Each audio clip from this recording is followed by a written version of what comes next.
the high desert.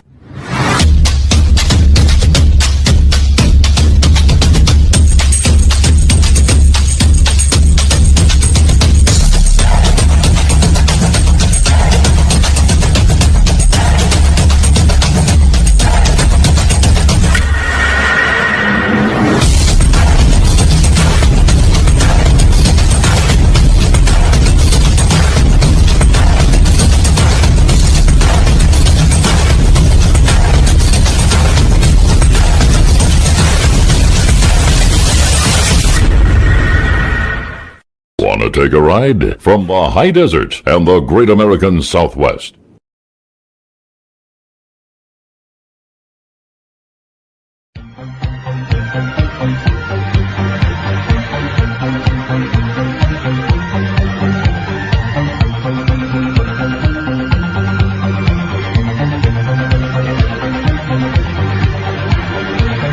From the high desert and the great American Southwest, I bid you all good evening, good afternoon, good morning, whatever the case is. Wherever you are, doesn't matter. Welcome to Open Lines tonight. We're going to have some fun. The rules of this program are no bad language.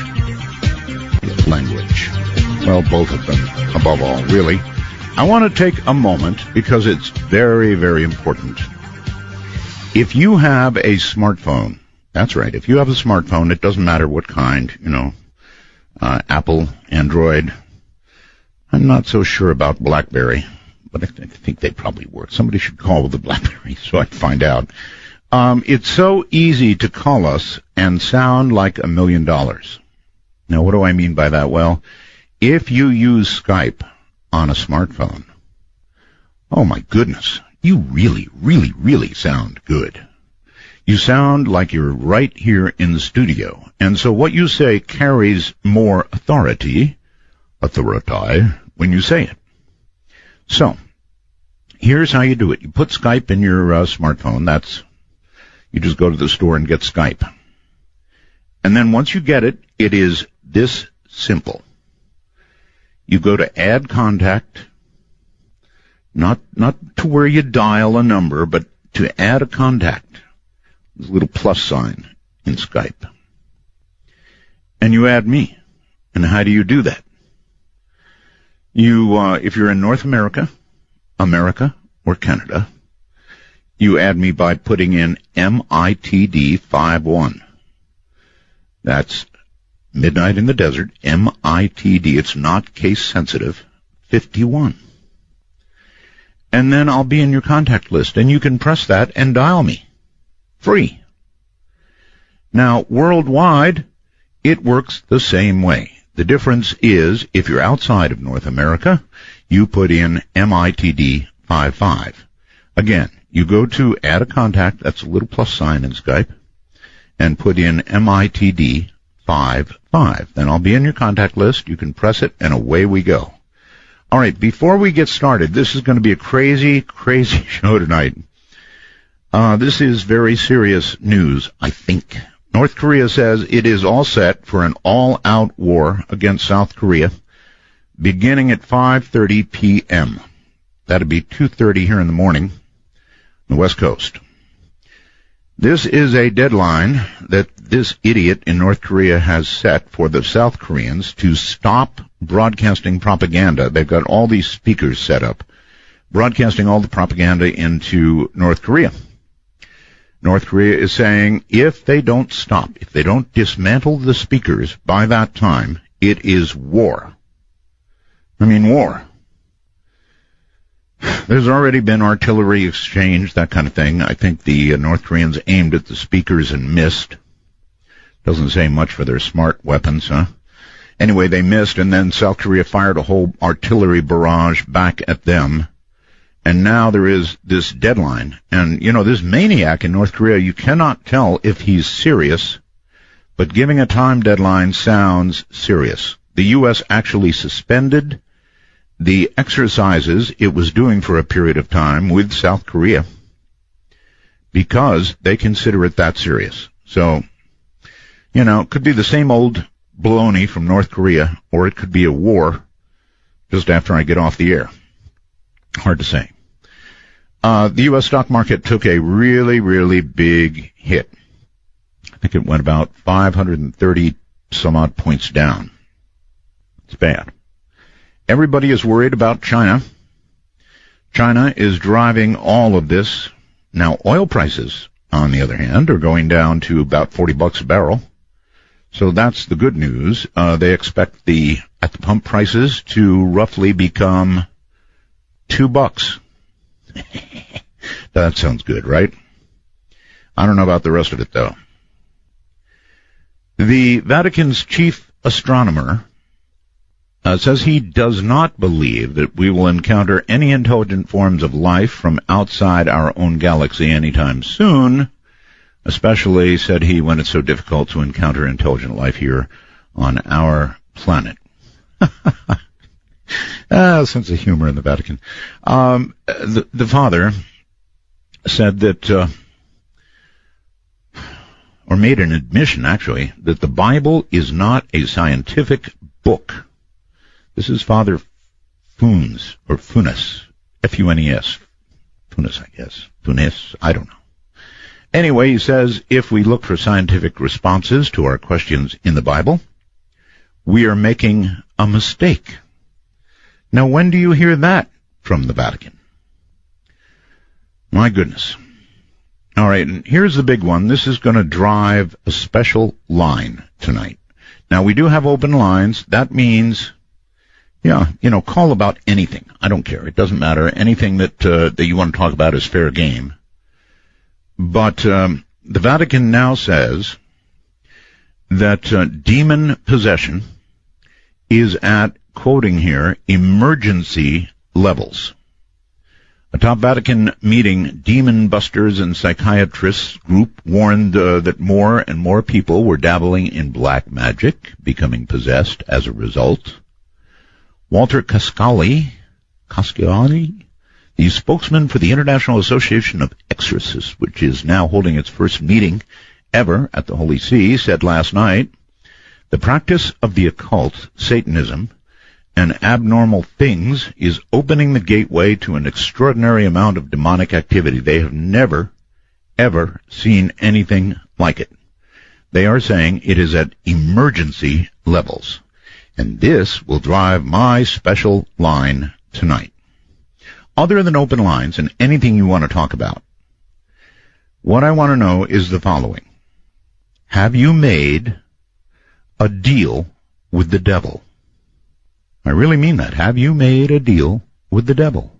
And I know a lot of you have. Now, I know it's going to be hard to pick up the phone and admit it, but I think many of you will. And if you have made a deal with the devil, how's it going? Now listen to me. Contrary to what you may see in the movies, there is not going to be some guy with horns, glowing red eyes, coming to see you, with a piece of paper to sign. Doesn't work that way. You can make a deal with the devil by doing it in your head. You can say, I want $1 million, and I am willing to, this is just rehearsing, so if you're out there, devil, don't take this seriously. I've got my $1 million. I'm willing to sacrifice everything, anything, whatever, to get there. And once you have done that mentally, you have made a deal with the devil. You have. Believe it. Doesn't have to be a signed document. This is something you do in your own mind and your own soul. And I think that it is irrevocable. I think you cannot, once you've made this deal, revoke the deal. It's interesting. I had this topic up on Facebook, and I got a response before I even went on the air from Gary, who is writing from the Czech Republic. And he said, yes, I made a deal with the devil and every spirit of earth and sky for the woman of my dreams. That was 5 years ago, Gary says, and we are more in love than ever. But It has cost me everything. Tough one. He may call in tonight. I hope he does, because that's exactly what I'm talking about. This is a pact you make in your own mind. And again, I don't know this for sure, but I'm pretty sure it's irrevocable. Once you've made it, you may get what you wanted, but I don't think you can take the deal back. All right, so here's a quick rendition of the numbers, and then away we go. Are you ready? My public number, the one all of you can use, is area code 952-225-5278. Again, area code 952-225-5278. Put a 1 in front of that, of course. Now, if you have made a deal with the devil, I'm going to give out a number right now, and that is area code 575-208-7787. Got that? Devil doers, have you got that? Area code 575-208-7787 with all...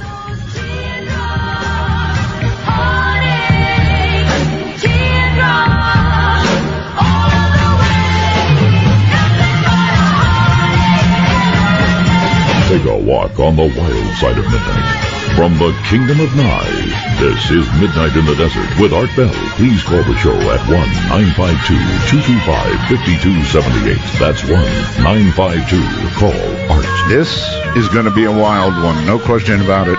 Once again, those who have made a deal with the devil, and I'm not going to identify where you're calling from, by the way, should call at area code 575-208-7787. Every line is full. That line actually was full, the devil line, 575-208-7787, but he chickened out. I know it's hard. It's really hard. Well, there it's ringing again. So let's give it a try. Let's see what we get. You are on the air. Hello. Hello. I was actually just wanting to make a comment about something that you had said. Wait a minute. You're calling the I made a deal with the devil line. Oh, okay. I can't say it here then. No, you can't. Not unless you made a deal. You sound like you might have made a deal. Did you? No. I oh, come on now. Come on, you dialed the number. You must have made a deal. Think back. Back in your life now. There was never a time when you said, "Oh, God, no matter who it is, I don't care. I'll make a deal if I get so and so." No. All right, then I have to ban you from this line. Okay, thank you. You're welcome. It was a pleasure. Let's go to Shane on Skype. Hello, Shane. Hey, Art. Thanks for taking my call. You bet. I'm amazed, first of all, how clear it sounds when I'm on hold, even on the Skype thing. Well, yeah, I know. It's astounding, actually, audio. Where are you? I am in Colby, Kansas. And what are you talking to me on? I'm talking to you on an iPhone. Now, see, case in point, folks. And I don't even have the iPhone 6 like you've got. I got the iPhone 5S. Well, they make good products, sir. Yes, they do. Even if their stock took a giant hit today, by the way. So did yeah, I saw that, but They still make good stuff. I wanted to talk to you briefly. One of the most fascinating subjects I've come across in my life is Area 51. I can't read enough about it, and I heard you talking a couple weeks ago on the show about a caller that you had years ago who flew an airplane, and I found it on YouTube, and I listened to that. That's right. I got to say, I think it's real. Oh, me too. I listened to that thing over and over, and I really think the guy did it. Now, my question is, did you ever hear anything about that guy? No, and I don't like losing listeners that way either. I really don't. No. I mean, I think he probably went down in flames, more or less. Well, yeah, because the government wouldn't say that somebody flew a plane into Area 51. Look here, I live right next to Area 51. I can tell you the signs are very clear. Deadly force is authorized, and they're not kidding. They will use it.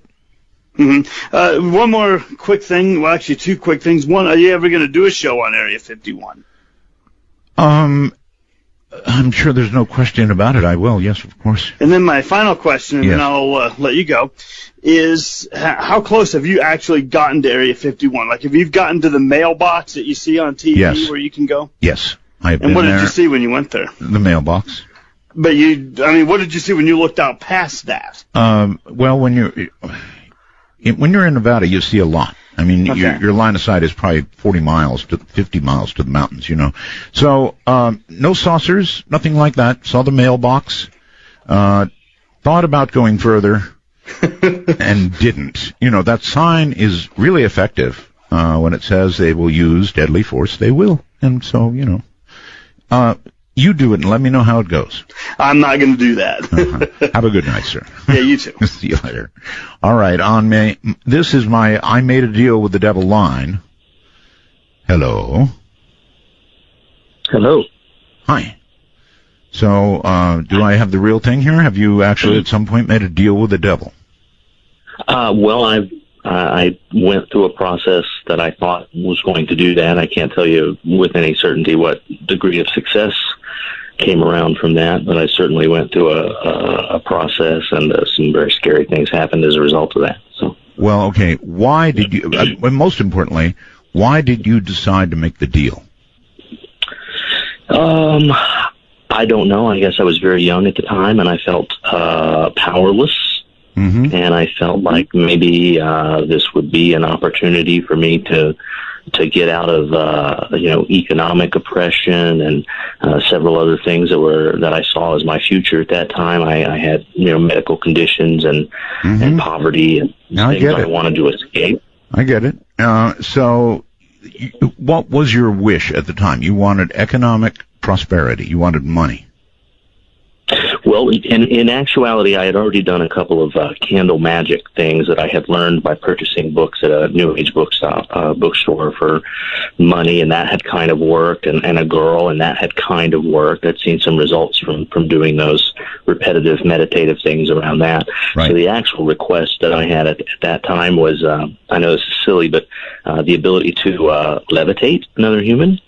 To levitate, not yourself, but another. Correct. If someone were attacking me, or if I wanted to, I don't know, coerce someone into doing something, that if I could just levitate them off of the ground a little bit or something of that nature to scare them, that would be sufficient to, Make the reach deal. other goals in life. Got it. All right. So, are you able to levitate anybody? No, not in any real way. I was a professional magician for a while, so I don't know to what degree that trickery works. Well, it sounds to me like it sounds to me like you kind of signed the deal when you did the candle stuff and the rituals and the money and the girl. That probably sealed the deal anyway. Well, what was very strange for me was I had purchased a prop skull made of plastic from a Halloween store or whatever, yes. And I had a large black candle that I placed in the top of it, and I went through this process. I used a communion wafer, but it wasn't a communion wafer that had been blessed or anything. It was just something I purchased at a Christian bookstore, and I had prepared that and written a request on a piece of paper and burned it over that candle, whatever. We're talking serious ritual here. Yeah, I just made it up. I didn't have a book that told me to do that. I just did it. You got the money. You got the girl. And but during that particular ritual, the candle melted very quickly, went down into the skull, which was made of plastic, and that melted very quickly. Further evidence, sir, the deal was consummated. Yeah, and I was awakened by my parents. The room was filled with black smoke from the melting plastic. There you have it, boy. So at some point, I passed out. I understand. So, sounds serious. Yeah, that was my experience. So, when you get down to the big fire, how old are you now? I'm 41 now. I was 41. Probably around 17 at that time. I see. So let's see, another 30 or 40 years easily as yours, maybe even 50, and then, well, no, actually, I have kidney disease now. I'm about 19% kidney function, so okay, I'm approaching end of life. Another 10, maybe 20 years, and then Well, okay. Listen, I wish there was a way you could, when you meet your, what would be the right word? Normally you would say maker, but I guess your business partner. More like it. All right. Well, thanks for the call. I appreciate it. Very honest and very straightforward. There you have it. He cut his deal. I told you there'd be people. I told you. So the deal line, if you made a deal with the devil, it's area code 575-208-7787. Let's go here on the phone and say hello there. Hello? Hey, Art. Yes, Michael hey. From Lake Charles. Lake Charles, Louisiana. Yes, sir. How are you? I'm just fine. I've been on hold, so I haven't been able to be hearing the show. I've had my radio off, but Well, you should be able to hear it on hold. no, there was nothing on hold. Really? Yeah, nothing. No, wait a minute. I'm going to put you on hold, and I'm going to count to 4, and you tell me if you hear me, okay? 1, 2, 3, 4. Did you hear that? Nothing. I beg pardon? Nothing. You did or didn't? I did not hear anything. It's just silence. Oh, man, that's not cool. That's not cool. You're supposed to be getting program audio when you're on hold. Sure was. There's none at all. Okay, that's thank you for informing me. Yeah, that's fine. I'll ask the next caller as well. What can I do for you? Hey, I just wanted to first of all welcome back, and I wanted to thank your family for allowing you to come back, because I'm sure that's a sacrifice on all your parts. Well, you're right. It is, and I want to thank my family for it too. They miss me, and doing a radio program takes more than you think it does. People think, 3 hours. Come on, anybody can do that. No, it takes preparation. It takes a lot. Well, we thank them because we get to reap the benefits of having you. Well, thank you. Yeah. Yes, sir. I wanted to tell you about an experience that happened years ago. We saw a craft per se in my parents' backyard. This was probably 20 years ago. In the middle of the night, my sister had gotten up from her room and went through their living room, going to the kitchen, and they had a huge plate glass window, and she sees this disc shape seemingly about 2 foot in diameter, circular, that seems to be floating. I don't know how much time you have. Well, not a lot. I mean, you've got to get to it. So, okay, a disc, as in flying saucer. Seemingly. Yes, and okay. Seeming to be floating and hovering, going up and down a little bit. It's got a green light, and it's foggy. It's a foggy night, and the green is just illuminating the ground. And occasionally it has a red flash of light on it. So we watched it for quite some time. My parents got up. They watched. I tried to take pictures. We looked at it. My grandfather, who lived about 15 minutes away, my dad called and said, "You've got to come see this." We drove over, and then it turned into, "What do you do? Now we're seeing this. What do we do with this?" My grandfather had some friends that worked at the sheriff's department, and he decided that we needed to call the law. So they came out and got out there with the bullhorn and talked to it. So they're yelling up at a flying saucer with a bullhorn? Please state your business. Wait a minute. Okay, stop. You're telling me the cops came out with a bullhorn. They're yelling at the saucer to please state your business, or what?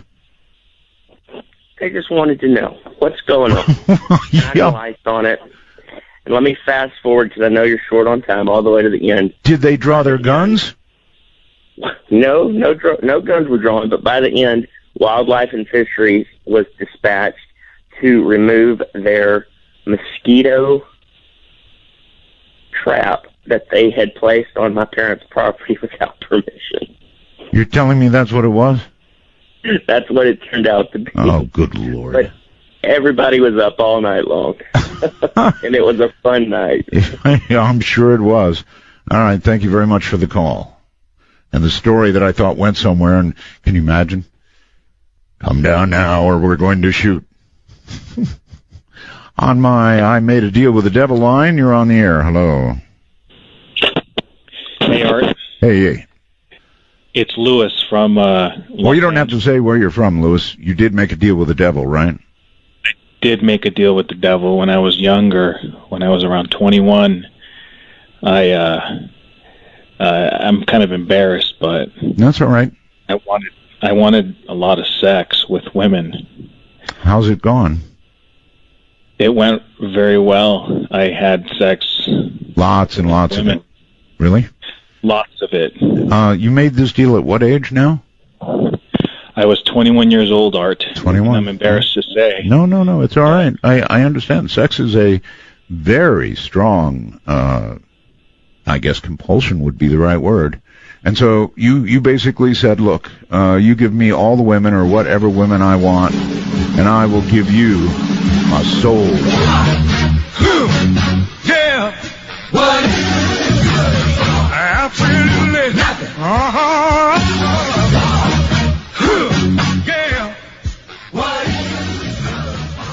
21, and I ended up going to the seedy gothic club out in Los Angeles, Hollywood, California, and I met this really hot chick. Mm-hmm. She claimed to be a vampire. So, I mean, who doesn't want to take a vampire home, right? And when she was at my place... Now, remember, you got to keep your language clear here.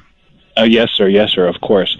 She took me. I took her home, and she pulled out a vial of blood, and she wanted me to drink some with her. So that's what I thought. And I said, I'd rather drink your blood, and she obliged, and she cut her wrist a little bit, and she let me suck from her wrist, and then she wanted to suck from mine, and I I'd never done that before. I was young and didn't really know what to do. But I ended up going through with it, and just as things kept going. How old are you now? I'm 38.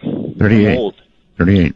Yes, I'm old now. So still getting women? Are you still getting women? I mean, surprisingly, yes. They just keep throwing themselves at me. It never stops. I get it. It's sounds good. So I mean, for me, the Pact with the Devil was the best thing I ever did in my life. I wonder how many women. I mean, I'm after only a ballpark figure here, but how many women since you made the pact do you think you've had? Just a guess. Probably. I know it's been over 100. Oh my goodness. Yeah, it's been over 100, and the only thing that ever went wrong was just a quick bout of chlamydia, but that got taken care of real quick. And I thought, listen to me. A quick bout of chlamydia is going to be nothing compared to what you're headed for. Oh, yeah. Well, it's not so quick. Trust me. Chlamydia. Yeah, right. So this is going to be our night, huh? People who have made a deal with the devil. Area code 575-208-7787. Listen, let's go make that look like a walk in the park. Hello there on Skype, James, I believe it is. I don't even know how to follow that up. I don't know how to follow it either. Back away from your mic a little. You're too loud. No problem. There you go. Well, Art, it's really good to have you back on. Thank you. It's good to be here. I grew up listening to you late night at 36 now, and I've been listening to you ever since I heard you first on the radio back in my teens. You know what's going to happen to that guy who was just on? He's going to get down there, and they're all going to be down there waiting for him, and every single one of them is going to be diseased. It's absolutely hysterical. It's a great line for tonight, I think. It is. And listen, my devil line is ringing off the hook, so... Yeah, no kidding. Yeah. One quick question. The audio, I have to say you and Keith have done a fantastic job. Thank you. It's better than anybody else is doing via radio or online, and it just sounds great. So my question along those lines is, what type of headset are you using? It is a German headset. I really shouldn't go beyond that, but I use a headset mic. That way I can move around in here, and I'm always the same distance from the mic, so it doesn't sound weird when I move around. Well, it sounds great. Again, we're just glad to have you back on the air. All right. Well, thank you. I do have one quick thing, though. Yes. I did a little road project out there close to Area 50, close to the Roswell incident. Oh. Roswell's closer to the incident was actually closer to a city called Corona than it is to actually Roswell. Did you bring back any souvenirs? I went out there, and it has got to be about the calmest place I've ever been. There's nobody for miles around. The wind blows, and that's about it. And it's a very calm, soothing, relaxing place where you can see the stars. So even the birds don't chirp. No, actually, you don't hear birds. You don't hear birds. That's because it's really completely dead, sir. It's a dead zone. That is a little true. They have dead zones at sea, and down there, I'm sure they've got one on land. That's true. All right, brother. Appreciate your time, and that you're back on radio. We appreciate it. Thank you so much. And, whoever it was couldn't hold. We had yet another I Made a Deal with the Devil caller. And these are serious, really serious. As I mentioned at the beginning of the program, it doesn't mean that you have to meet with the horned one. It doesn't mean that you have to actually sign a paper. It doesn't work that way at all. In fact, it's much more of a subtle thing, as you've been hearing from these callers. In your own mind, you can do it. You can say, look, I want this. I want all these women. I want all this money, whatever it is you're going to make the deal for, and you can seal that deal in your own mind. And trust me when I say it is irrevocable. So, if you made a deal for women, you might as well, go all out, as it were. I don't know about that last caller. Too many TV shows. Hello there, you're on the air. Hey, hi, this is Tom from Florida, and it's many Roswells, and it's a great honor to speak with you, sir. Thank you. Yeah, I just wanted to bring up... First, I wanted to state a comment and then give you an experience I had. Okay. The comment I have is it goes back to your question of, if there are time travelers in the future, where are the time travelers? It's a good one. Well, I've often thought, I've heard the theory about all these UFOs that have been popping up around the world. I strongly believe that it's a very good possibility that could very well be us in the future, visiting the past in certain times, and even experiences people have with these gray aliens. And they also experience humanoids with the gray aliens. It's very possible that the grays could be a form of biological robots that are like the assistants. Well, you know what I think? Here's what I think. Right now, we're going through a period of intermarriage in America, in the world. I mean, you see people married to, my wife is Filipino. You see people married to Mexicans, to people from South America, Europeans married to Asians. We're getting this great mix that's going on, and it's accelerating. It's going faster and faster and faster. And I think that eventually we'll all be grays. Yeah, that's, and there could be, I'm just going back to the whole, people experiencing also humanoids. I think we'll all be grays, sir, with somewhat Asian eyes. Think about it. Yeah. I mean, if we continue intermarrying the way we're doing, we will be grays with somewhat Asian eyes. And I'll leave that thought with you. Yeah, and the atmosphere of the Earth could change by then. That's evolution. That's evolution, is right. Yeah. The experience I had was in a house I lived in when I was a teenager up in New York. I believe it possibly had paranormal activity in it. The reason why I say that is I remember one morning I was sleeping in my bed, And my dad he'd be getting up to go to work and everything. Normally he would come in before he'd leave to say goodbye to me. Well, I was laying there, and I heard him going in from out of his room to the kitchen and all that. Right.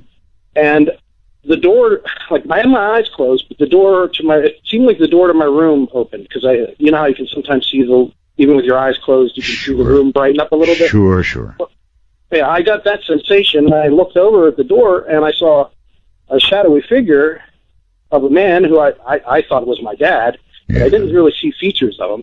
And it approached my bed, and here I was waiting for my dad to lean over and, say something to me, and it was just like it was never there to begin with. Shadow person. Shadow person. And what's weird about that is I remember we went away for the summer one year, and we had our neighbors watching over the house. And did you go under the covers? No, What kind of kid are you? If you get a shadow person in front of you or an unknown being, you always go under the covers. Everybody knows that. I thought it was my dad. I wasn't scared. I expected it to be my dad, but it wasn't. It was like it wasn't there to begin with. All right. Anyway, we went away for the summer, and when we got back, the neighbors they wanted to tell us something, and their little daughter, I remember her pointing up. Just her parents said, "Tell them what you saw," and she pointed up at my bedroom window. It happened to be my window of our house. And said, "I saw an angel looking out at me." An angel, huh? And and then if you think about it, what would a little kid, experience something like, describe something like that? You know what I mean?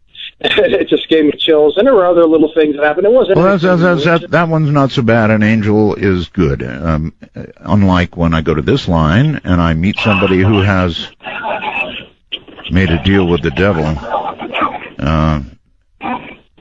Turn your device down, devil dealer. Come on, turn it down. I'm really sorry about that, Mr. Bell. I'm in the car. I'm actually driving home from work. You know you're not supposed to be talking and driving, right? Saying it's an absolute honor to talk to you, Mr. Bell. Thank you. And a couple of days ago, you had... Wait a minute. Have you... Hold on. I'm not going to let you go on. You got to listen to me. Have you made a deal with the devil? No. I'm leaving the line. If they won't pause to talk. See, he was trying to get a story in, but it obviously wasn't the deal that I'm looking for. On Skype, I've got Matt. Hello, Matt. Oh, Art, Uber Roswell's from New Orleans. Thank you.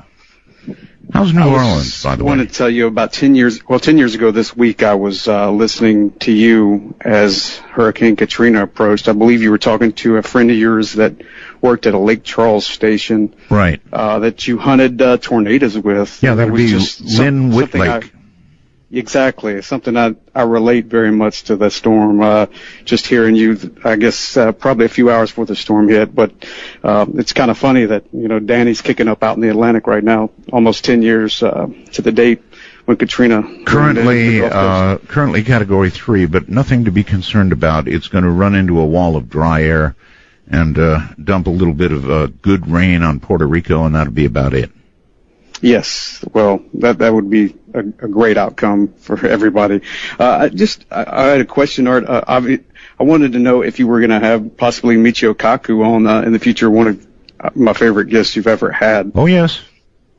Yes, we have a great lineup of guests coming, but, I really can't talk about the guests coming because of reasons that I'm sure you understand.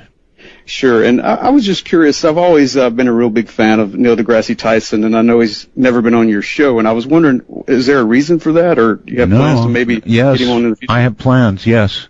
But, I can't tell you when, but yes, he's coming. Well, sure. Great to have you back on, Art, and thanks for taking my call. Right, thank you for making it.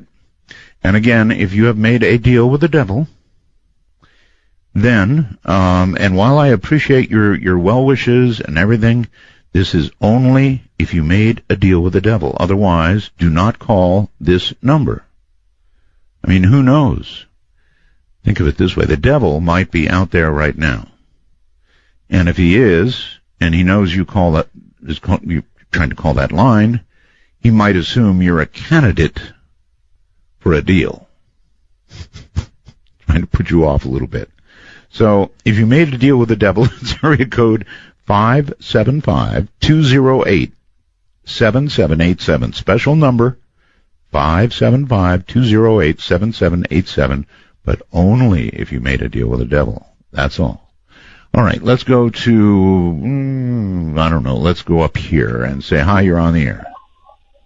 Hey, Art. Good to talk to you, buddy. Hey. So I want to confirm that while you're on hold, you're definitely not getting any audio from the show, so that's probably why you got to... Man, I so don't get that. When I was in a break, I called one of the lines myself, and I was hearing the show. I don't get it. Interesting. Yeah, very interesting. How could it be on some lines and not other lines? I don't get that. Well, it's a bug. I'm sure you guys will figure it out sooner or later. Oh, it really is a bug. Hold on a minute. I'm putting you on hold. I'm going to count to 4. 1, 2, 3, 4. Did you just hear me count to 4? No, sir, I did not. Oh, man. That's why we're all toggling back and forth to make sure we don't miss any of the show while we're on hold. Got it.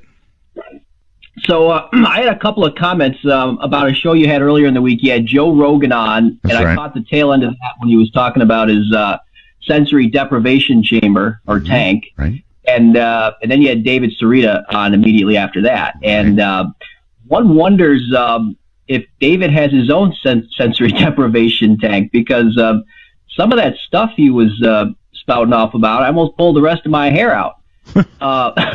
I can tell you are a bit frustrated too. I mean, I don't have much hair to pull out. Yes, nor do I, sir. I followed David to a certain point, and some of it I understood, and then he went off a cliff and lost me, and I tried to get myself back, but I couldn't, and apparently you couldn't either. So yeah, that's the way it goes sometimes. Yeah, I mean the simplest way to see that there were some flaws in the mathematics he was using when he was discussing the standing wave frequencies around the stars. Yes. And he defined it as the frequency is the speed of light divided by the radius of the star, or basically the circumference of the star, but it boils down to the radius of the star. Right. You know, disregarding the factor of 2 pi. So in the tones that you played for him, the one for Vega, it was a nice, beautiful tone, but it was a high-pitched tone. Right. It was a high-pitched tone. Now, you also played a NASA measured tone of our sun. Yes. And it was much, much lower, if you recall. Yeah, oh, yes. Now, yeah, so if my third-grade math doesn't fail me here on your radio show, wouldn't the star with the larger radius be lower? One would think. But who am I to judge? But yes, I would think. And I thought, by the way, for what it's worth, I thought the sun was the best. I really liked it. I don't know, when I heard the sun, it sounded like something baking to me. And I mean baking. All right, now, once again, let us pick up the I made a deal with the devil line. Hello?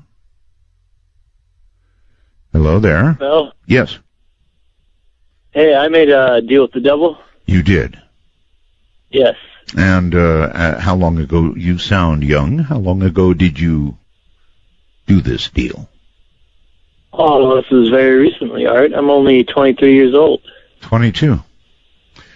Yep. Okay, I'm impressed. I think. What was it that you wanted out of this deal for yourself? Well, the deal was that I'd give him my soul, but in exchange, he'd have to give his soul to God. Well, that'd be a non-starter. Want to know what he told me?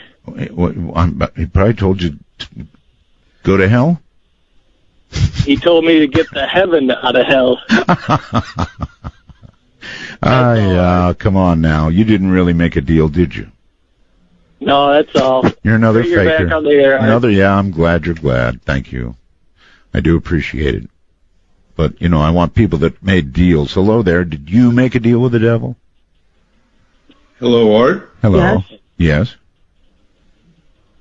Yes. Hi. Hi. Hi. Do I have two people here? No, just one. could have sworn I heard another voice. Okay. Anyway, proceed. I made a deal with the devil, but it's a little different than the other stories that I'm hearing on the radio. Well, that's quite all right. Everybody has their individual deal, right? Right. Mine was almost to the day 18 years ago. Can you hold on during our break? Yep. You can? Okay. Good. This sounds like it's going to be a good one. Stay right there. I'm sorry if you can't hear us on hold. I don't know what to say about that. We're working on it.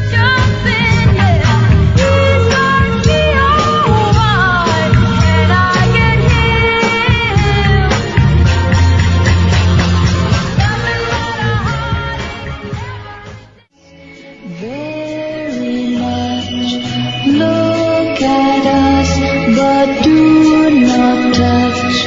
Phaedra is my name. From the Kingdom of Nye in the high desert, this is Midnight in the Desert with Art Bell. Please ring Art's bell at 1-952-225-5278. That's 1-952. Art. Sorry about the apparent thing with not being able to hear while you're on the phone.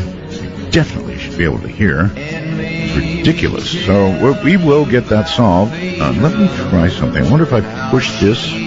No. Probably shouldn't have pushed that. Or this. Probably shouldn't have pushed that either. Well, we'll figure it out. Going back now to our caller. Hello there.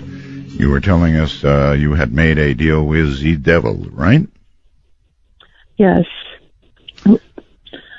Okay. Anyway, 18 years ago, actually, on September 27th, it'll be 18 years.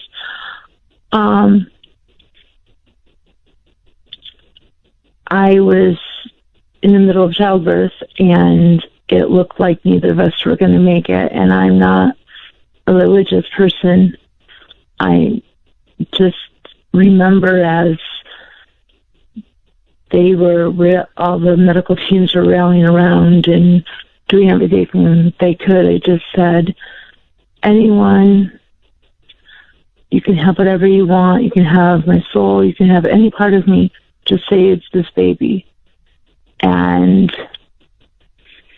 right about then, her heartbeat started picking up, and they were able to get to her. And as soon as they were able to get to her, she started crying. Well, and I will tell you that there's been a lot of, I've paid for the last 18 years, believe me, but she made it. I don't particularly, I don't know, was it the devil? Was it God? Everybody can have their own opinion, but since I didn't, I just said anyone. I believe it was, and I believe I have paid, and I believe I will continue to pay. But I hope that wasn't too boring of a story for you, but I think there's a lot of ways that we make deals, pacts with. Yeah.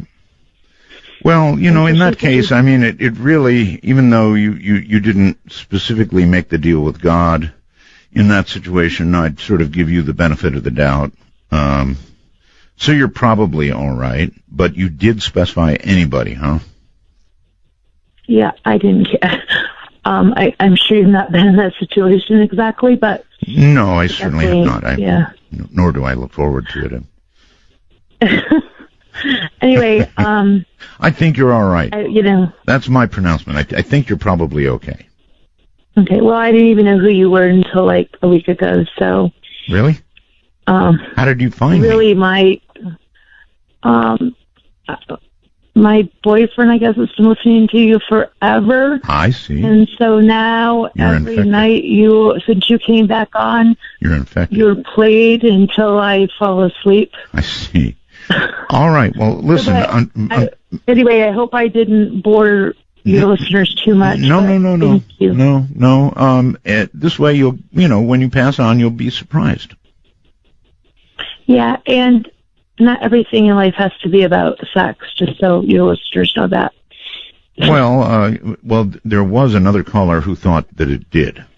For 18 years. Yeah, that's right. I guess you heard that. I did. Thank you very much for the call. Take care. Oh, my goodness. Let's go to Tim. Hello, Tim. Oh, right. Hey, good God. I can't believe that that girl was talking about no sex. Okay, early 90s listener. So for the Midnight Gambler, I would like to ask you, would you take a request or would you rather hear a story? Well, when you say request, what do you mean? A request asking for somebody or something on your show, or a story. Your choice, dealer's choice. Whichever you feel is more important.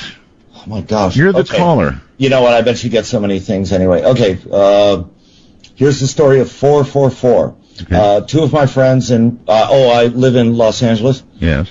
So two of my friends were in Los Angeles, staying in a high-rise apartment building. Mm-hmm. Stepped out to have a smoke on the balcony, right, and immediately noticed that there was a gigantic craft hovering over West Los Angeles, with the city shimmering under the reflection of the lower half of the craft.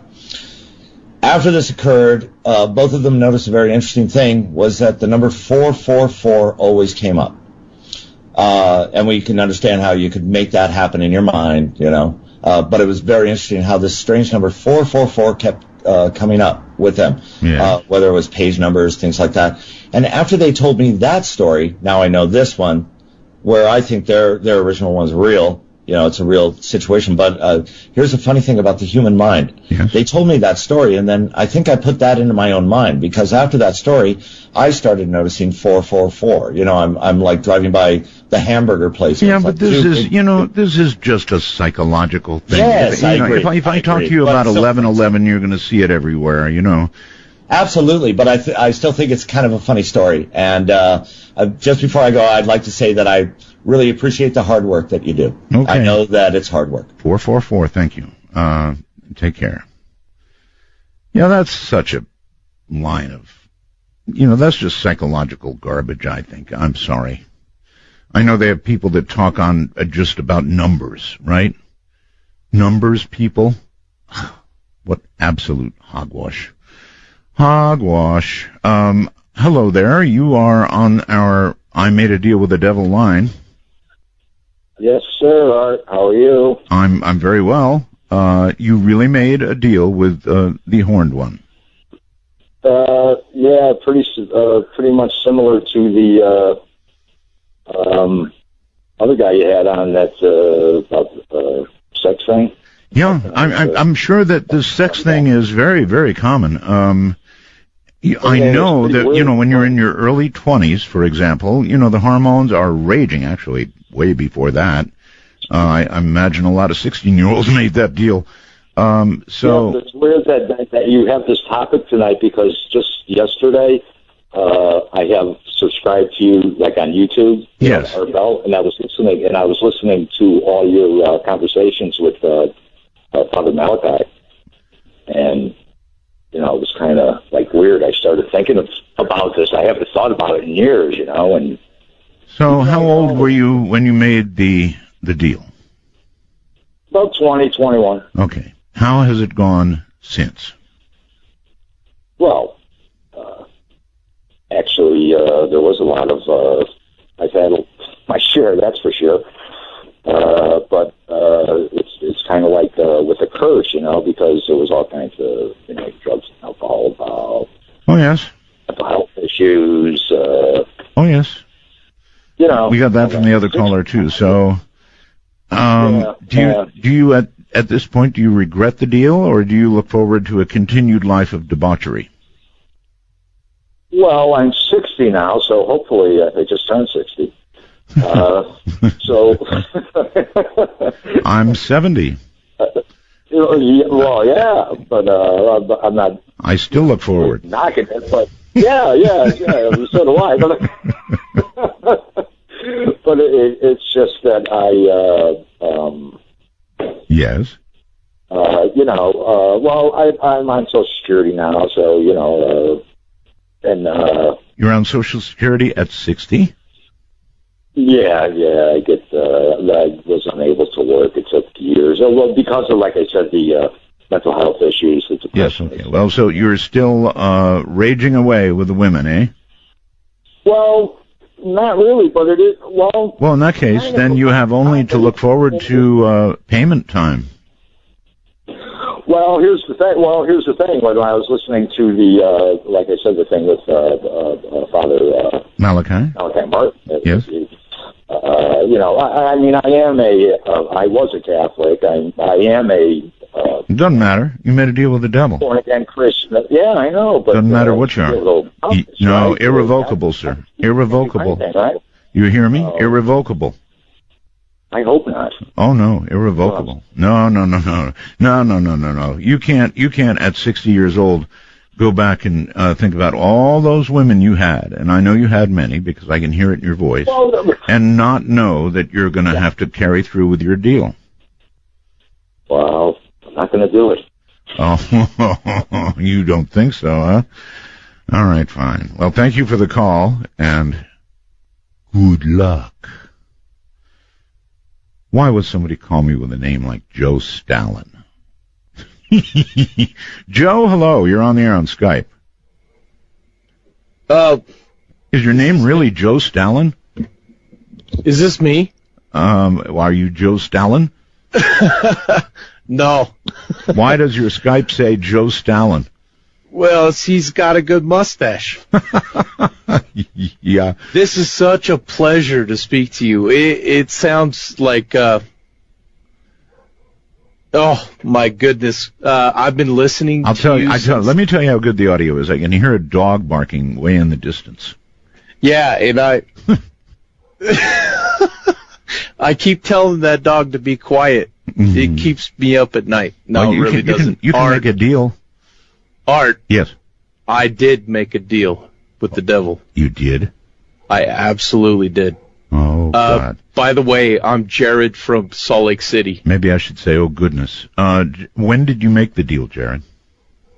Well, I fell in love with a girl. I was 24. Mm-hmm. And she was 18. Oh, yes. And I spent 2 years with her, and I really screwed up. Yeah. And you lost her? Yeah, I did. I absolutely did. And that's when you cut your deal? Well, not initially. I was trying to weigh my options and things like that. I was praying, and it wasn't working out. Got it. So I said, okay, I'll do this if I get her back. Yeah, that's the deal. Did you get her back? I did. I absolutely did. And are you still with her to this very day? No, sir. And this is where it gets technical. Okay. Well, there's no technicality about it. You got her back. There was nothing apparently in the deal that said you would keep her forever. I don't mean to interrupt you, but there was technicality. Like what? Because I got her for 2 years after that. 2 years. Well, you didn't say forever. I know. But let me tell you. That's the way the devil works, see. You did get her. You got your wish. I did. And then you lost her 2 years later. Tough beans. You owe one soul. But the problem is. What? Is that after that I became an alcoholic. Yeah, well, that figures. And I have no ability to sustain a relationship anymore. You know what I mean? It's not like... I do. I mean, look, this could be right out of the Twilight Zone. I mean, this is the way deals with that guy go down. I know. You said you wanted her. You got her. And, that nobody said for how long. Nobody said how your life would be afterward. I know, and that's why I think if people are making deals with the devil, they need to make specifics. Well, absolutely. I mean, it's all about contractual law. I don't even know what that means. You're using big words. Yeah, I'm sorry. In other words, you need, the way you put it, you need to be specific. Right. All right. And I wanted her. Oh, yeah, I think I get that. until I. Yeah, but you needed to say that. I know, but that's why I'm on the air right now. I'm trying to tell everybody. Don't do it. No, do it. Just make go ahead and do specific statements. Okay. So you're not saying don't do it. You're saying Art. Yeah, I got it. We're going on break, right, Art? We are. Be specific. I just want to say before we go, I love you with all my heart. I'm glad you're on the air, and you're doing the best you've ever done. Thank you, brother. Enjoy the deal. Doing all right. A little driving on a Saturday night. Come walk me. On down the day way. And if you get hurt by the little things I say, I can put that smile back on your face. No call screening, no waiting on hold, no requirement to kiss Art's ring, just good talk. Join Art by calling 1-952-225-5278. That's 1-952. Call Art. Well, I don't know what to say. The I've Made a Deal line has been full all night long. Absolutely all night long. So a lot of people have gone down this road, apparently. Very, very interesting. So let's see what to do. Well, I just can't resist. Back to the I Made a Deal line. Hello. Hello. Hello. How's it going tonight? It's going pretty well. You would not be on this line having not made a deal, right? So you made a deal with the devil of some sort? I guess you could say of some sort, yeah. I am saying that. So what sort was it? And, yeah. And I'm not proud of it either. I understand. So, tell us all. You might save somebody else's soul if you tell us. So it kind of happened a while ago. Okay. And I was living with my father and my stepmother. Yes. And I really did not like my stepmother. Stepmoms really take a bad rap, don't they? That's what I always hear. Yeah. So you didn't like her? Don't want to generalize, but it's fine. I prayed and prayed even to God, that just she would go away out of our family's lives. Yes. That went unanswered. I kind of lost faith. Mm-hmm. And I started praying. I suppose you were saying things like, what kind of God wouldn't take her away, right? And I didn't mean kill her. I just meant, let our family be at peace. Okay. And so, dare I ask, what happened to stepmom? She's no longer with us. So, again, we have a case of somebody perhaps not being too specific. Me? You. In other words... No, I was very specific when I prayed to the devil to take my stepmom's life. You did pray to take her life? Yes. Oh, my. And how long was it after you did your prayer that she expired? Maybe 3 or 4 months. Pretty fast. It was very soon after.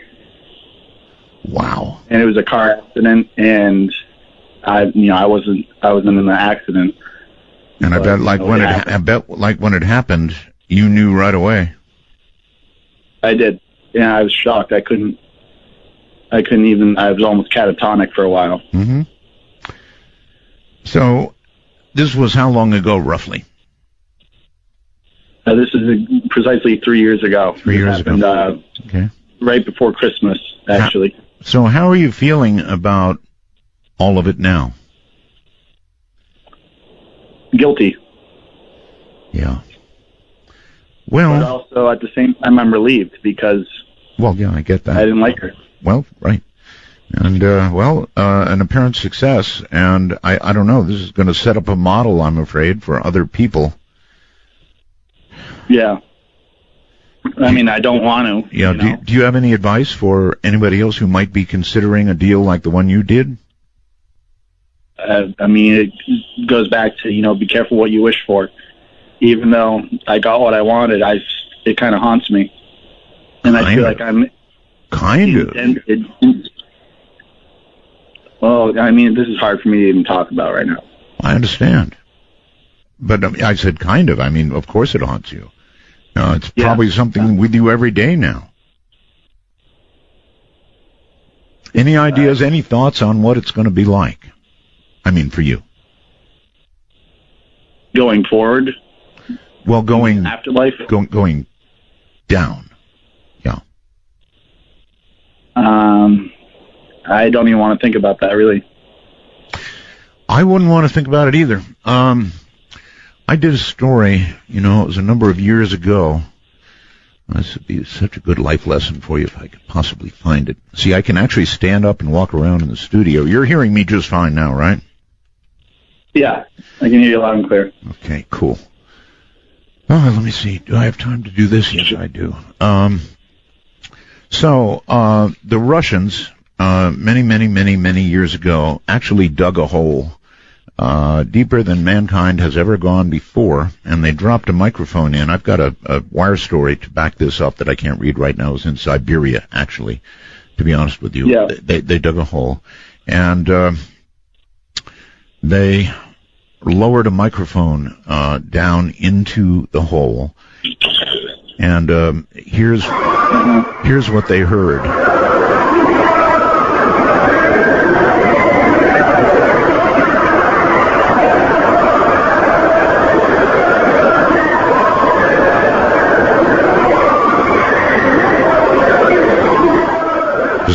Gave you a little piece of it there. Sounds crowded, huh? Yeah. So, and I'm not saying that that's what it's going to be like, but, it's at least a possibility. So you're... Okay. All right, well, listen, thank you very much for the call, and I really don't know what to say to you, except that you really are gone.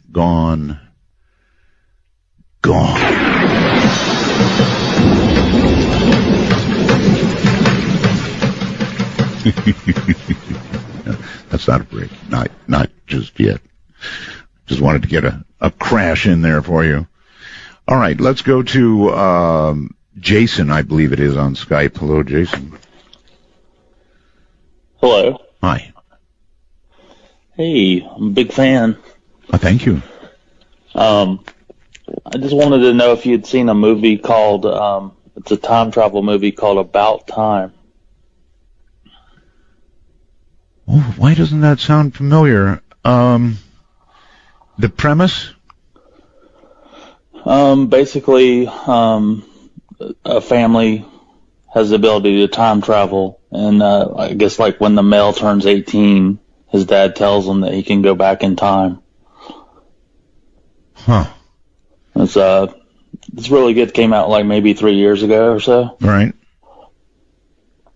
I really don't think I've seen it, and I thought I've seen every time travel movie that was ever out there. Apparently not.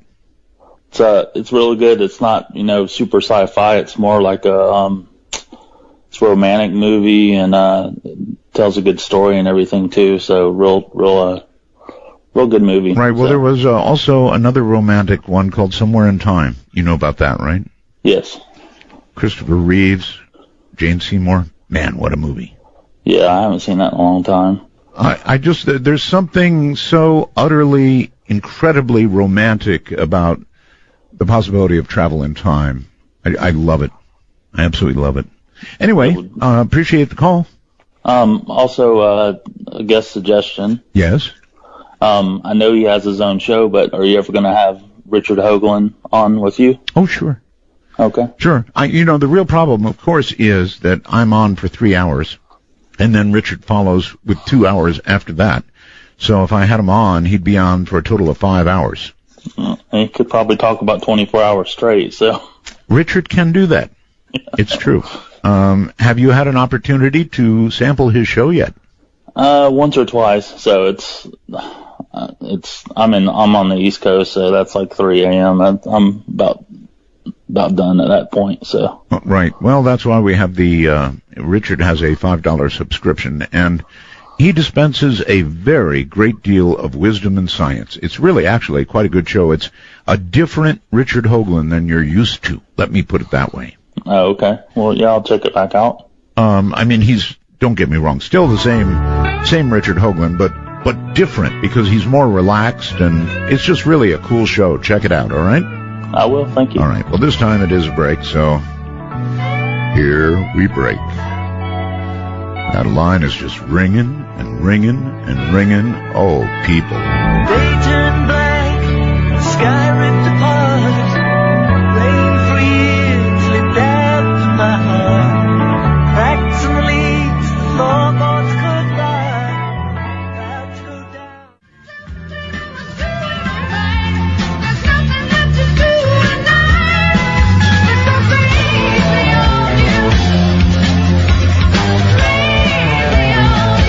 The clock strikes 12, and Midnight in the Desert is pounding packets your way on the Dark Matter Digital Network. To call the show, please direct your finger digits to dial 1-952-225-5278. That's 1-952-CALL ART. Somebody on the wormhole wants to know if I made a deal with the devil. It says, is it Rafe? Rafe? Art, it sounds like you've made a pact with the devil, have you? No, I have not. I certainly have not. Unlike many who have called tonight, I have not. Now, did I consider it at one time? Yep, and I rejected it. I think everybody probably... That's a comment about another talk show host. I won't do that one.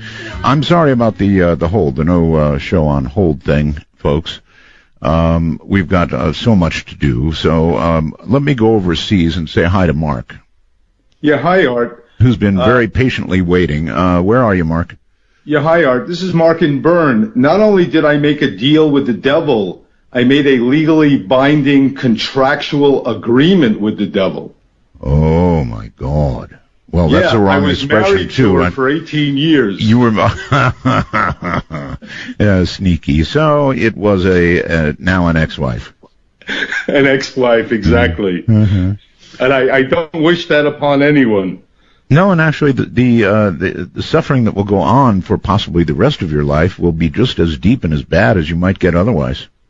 Deep pockets, actually. If you want to talk about deep pockets, yes. Oh, my. Well, how's Switzerland this morning? It's good. I'm actually going to do a radio show in 20 minutes on community radio here in Bern. Really? Yeah, I'm a radio guy. Put a plug in for me. Okay, I will. And it's Radio Raba, Radio Bern, the first two letters from Radio Bern, non-commercial community radio. Bern, baby, Bern. Exactly. Thanks, Art. Thank you very much, and take care. Bern, Switzerland. I can't be ignoring the rest of the world, and I tend to sort of do that. Sorry about that. If you're outside North America and you want to call us, it's so easy. Just go to your smartphone, put in Skype, and then make like you're going to add, a contact, and add us, MITD55, outside the U.S. and Canada, MITD55, and then it'll be in your contact list. You can just hit it, and you can call us like Raymond has just done from somewhere or another. Hi, Raymond. Hi there. Well, I wanted to ask, what's your favorite subject? My favorite subject? I have so many, it's really hard to say, but this devil thing does get me going. Maybe there is something there. Where are you calling from? I'm actually calling from Edinburgh. Where? Edinburgh? Scotland. Scotland. Oh, I've always, my whole life, I've wanted to go to Scotland. I've been close by. I've never made it. Would I like Scotland? It's a beautiful country, It is. Aye. You haven't made a deal with the devil, have you? No, I've not made any deals with the devil. I wouldn't do that. I've talked to so many people today. With the devil are stupid. Have you heard them? these people that made the deal? No, I don't really know any people that have said to me, again, I want to make a deal with the devil, like. Yes, well, many, many, many. I mean, this phone line hasn't stopped. I've only got one phone line for people who've made deals with the devil, and it's ringing off the hook. Oh, it's crazy, like. Yeah. All these people that have made deals with the devil, again, because you don't know if you're going to, when you die, if you're going to lose your soul. Well, yeah. You know what I mean? I know. But people seem to be willing to do it for things like, women, sex, money. Yeah. You know, these... And women. Yeah. Sex, money, women, and power. That's right. That's right. Power. I forgot power. That's a big one. It sure is, like. Want to be king of Scotland? Yeah, I'm in Scotland, yeah. Well, you must have called for some reason that you have not yet enumerated. I honestly came what I phoned for, to be honest. I was just got a phone to ask you what your favourite subject was, but I sort of noticed time travel kind of a wee bit. Time travel would be up pretty near the high end of the list, but I don't know. I'm still exploring subjects, and I think it's going to be a long time before I get done, so I honestly can't answer that. If you force me into an answer, I would say time travel for now, but, we'll see. No problem. It was good talking to you anyway. Good talking to you, too. Take care. That's some accent you've got there, Scotland. The cool thing is the worldwide reach that we've got here. It's just amazing. I mean, anywhere in the world can hear us. Now, in Scotland and places, Bern, Switzerland, for example, I think it's morning. So people are actually, if they sound a little groggy, it's early morning. They're sitting there with their morning coffee or tea or something. Anyway, internationally, it's MITD55 into Skype, and then it's an absolutely free call. And here I think we have somebody who has made a deal with the devil. Hello? Hello, Art. Hi. First of all, welcome back, or Roswell's to you, my friend. Well, thank you. Yes, I made a deal with the devil, and things just did not go good. No. Yes, my three biggest things I wanted was money, power, fame, women, actually 4, and I got nothing. Actually, the only 2 things I got was a life supply of chaga and a Berkeley water filter. Seriously? I mean, yeah, this is like the water filter. Yeah, well, you're gonna need the water, buddy. If you made a deal, I'm leaving you at this point. Oh God, he's going to definitely need the water, especially for making that call and wasting my time. See, it's constant. This I made a deal with the devil line is constant. The number is area code 575-208-7787. But I've got so much to do. Agent 007, or otherwise Cameron, I think. Hi. Oh, hi there, Art. Oh, you kind of got a little bit of feedback. Well, that's because you're not using a headset mic. You're just yapping into your computer. I've got a headset mic. Well, then it's not working. Oh, well. Okay, now let me help you.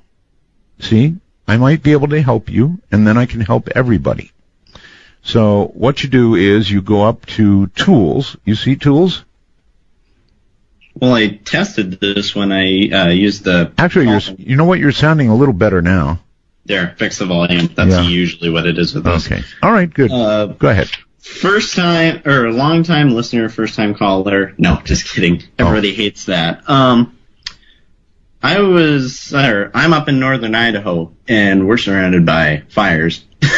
Yes, I know. Believe me, even here in the desert, by the way, our whole sky is full of smoke. I mean, it is awful. There is so much smoke from the fires here. Well, have you ever heard the 1910 blow-up? No. Yeah, about 105 years ago today. It was actually on the 20th and 21st. There's a big cold front, which it's moving in again, and all these little hot fires started up all over the place, and all of a sudden this cold front blew in, hurricane force winds kicked up, and the whole thing burned part of Montana, a lot of Idaho, Lolo Forest, Ponderay, and it just torched the whole landscape. Looked like something out of Fallout 3. Yeah, it's bad. bad. Yeah, a couple of things. First things, if there's any firefighters, I was thinking about writing something. If you have any creepy stories about weird things you've seen in the fires, I've kind of wondered if you have any stories.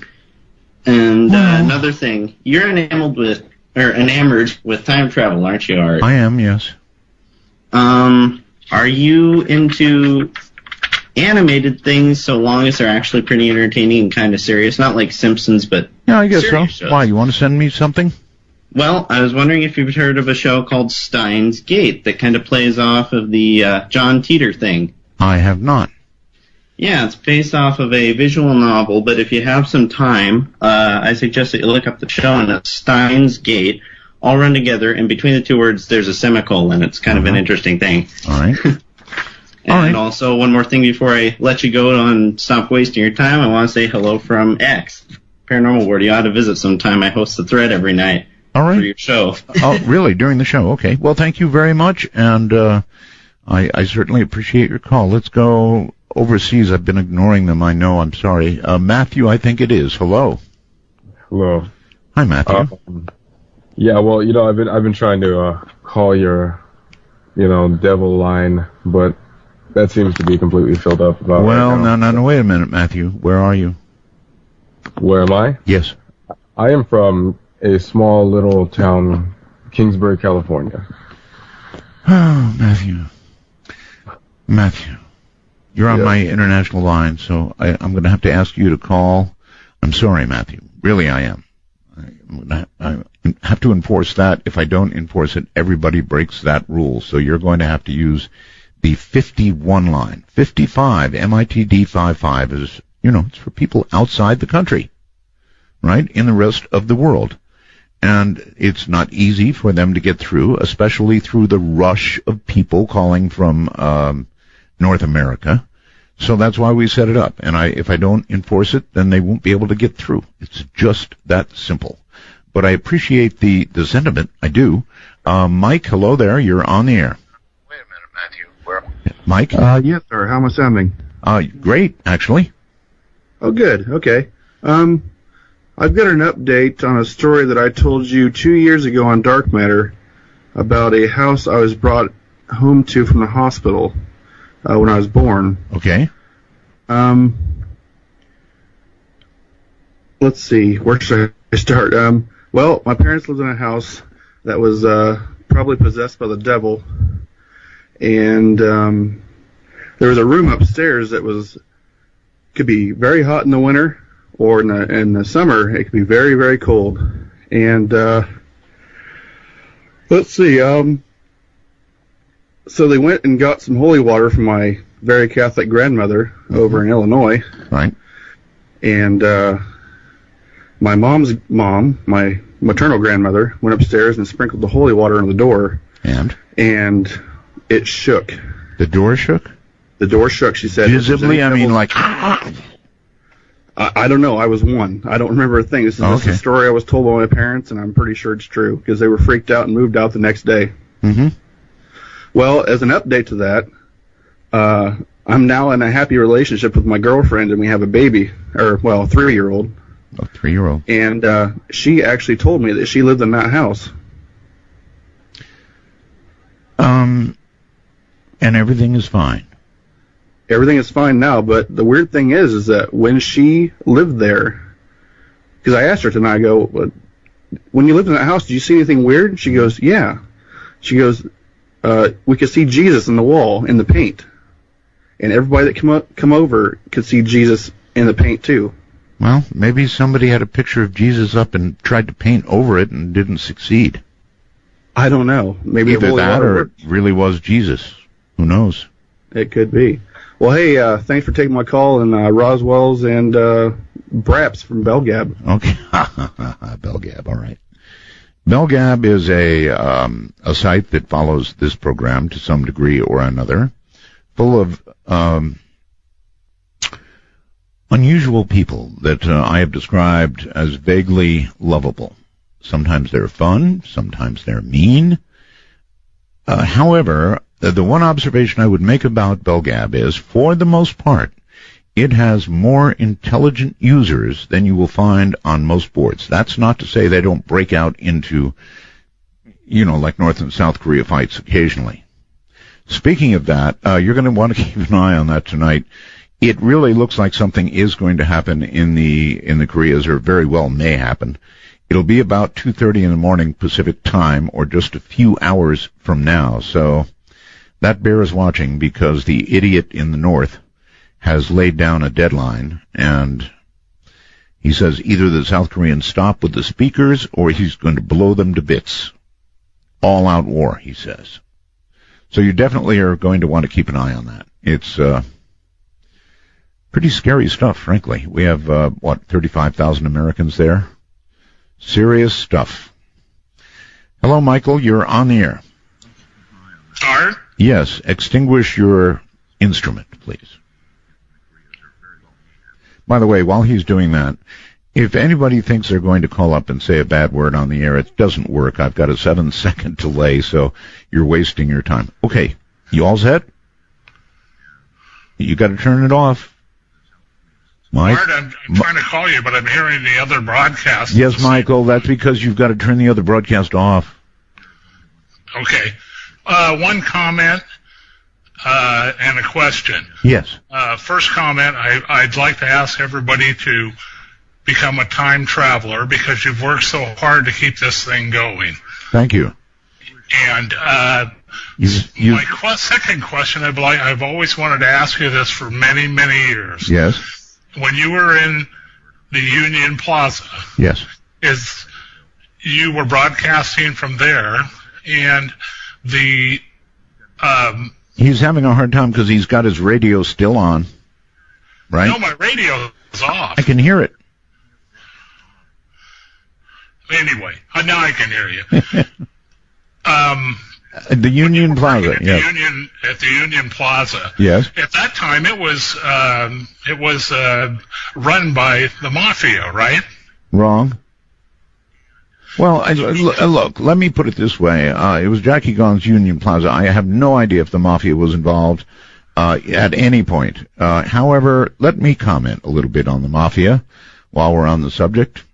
There are many native Las Vegans, including myself, who remember when a very great deal of Las Vegas was run by the mafia.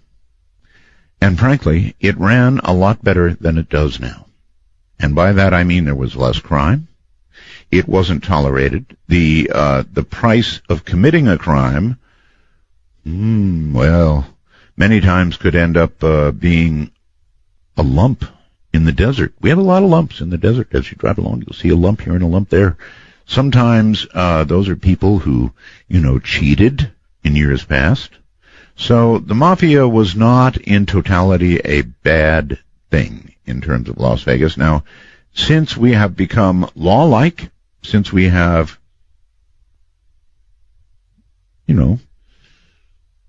what's the right word? Political correctness in the way the policing of Las Vegas is achieved. Well, it's not like the good old days. Or maybe I misjudged the good old days. I don't know. I made a deal with the devil line. You're on the air. Hello. Yes, this is my first time to call you or hear you. Please tell me what's the correct number for people who did not make a deal with the devil. Well, the very fact that you called this line is sort of an ominous thing. You know what I mean? I've done things before that were immoral. Could I please have your regular phone number? Yes, you may, but you're always going to have to worry about the fact that you did call this line. So subconsciously, you haven't made a deal, have you? Well, by the time I got where there was a pen, I didn't hear the first number because the second number drowned it out. And I couldn't. I don't have a 2-track mind. I tried to get to a pen. Okay, I'm going to give you the number. You ready? Yes, sir, please. It's area code 952. Yes. 225. 225. 5278. 5278. Yes. Would you like to let me say something on this line? No. I mean, I'd like to, don't believe me, I'd like to, but this is for people who made a deal with the devil. So if you want to cop to a deal with the devil, sure, go ahead. Okay, I'll call on the other line. I thought perhaps so. Okay, well, sounded like a really nice lady, actually. We'll take a break here. From the high desert, this is Midnight in the Desert. I'm Art Bell.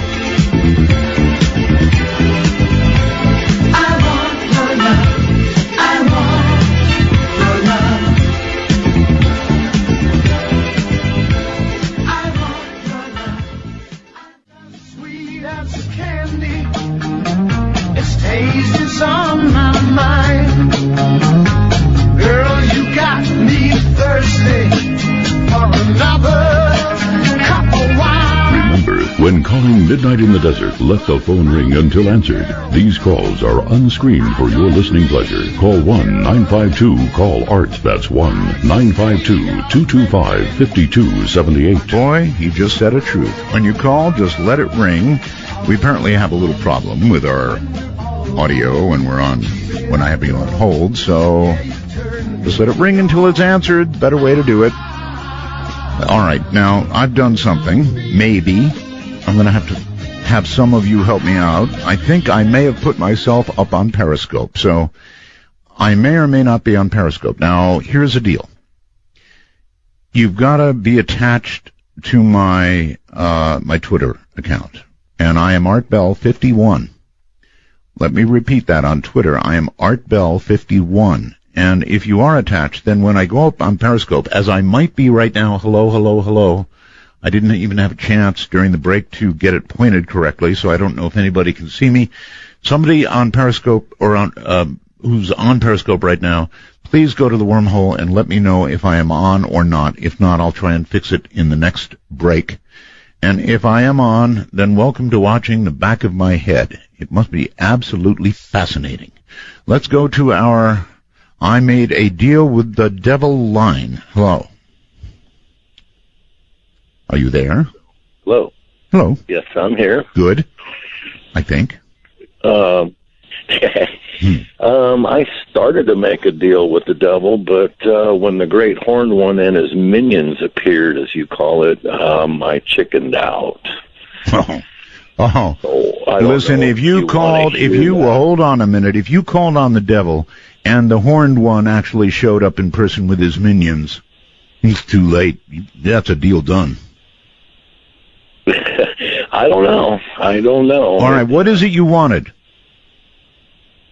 Well, I don't know if you want to hear what happened or the story. I do. I mean, but when you're making a deal, usually it's because you want something, right?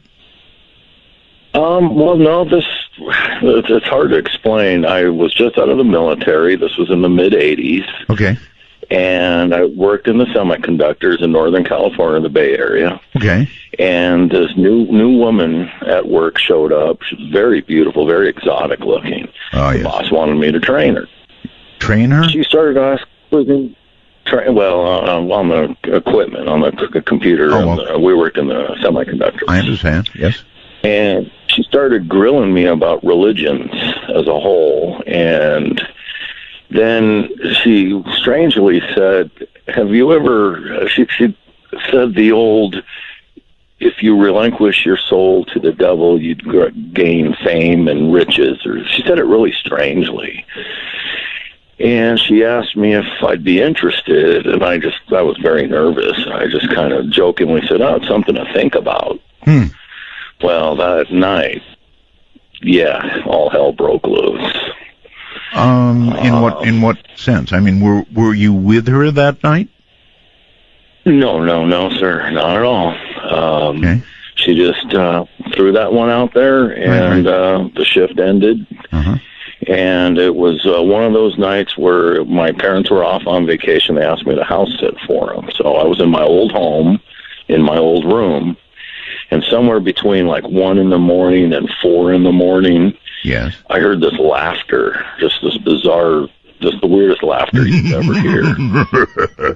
Yes. Basically just like that. Yes. And so I jumped out of my bed, opened my door, and I noticed every light on in the house. And even the oven light was on. The oven light? And I ran down. Yeah, I mean, every light was on. I mean, you name it. If there was a light involved, it was on. The oven light, sir, was just symbolic for you. It could have been, exactly. And when I ran to the family room on those older TVs, when you shut them off, you know how the colors used to swirl and kind of fade out? Oh, yeah, to a little that's dot. Where the laughter. Yeah, exactly. Yeah.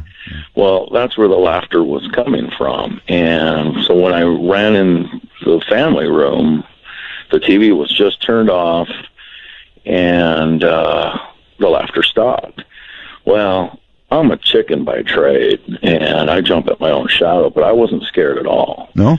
So I'm thinking someone knew I was there. Someone's playing a prank on me. I'm checking the doors. All the doors are locked. I'm looking under beds. I'm looking in closets. I'm looking, you name it. Yes. My parents used to have little dowels in the windows that could only open the windows like a couple inches. I made sure all those were in place.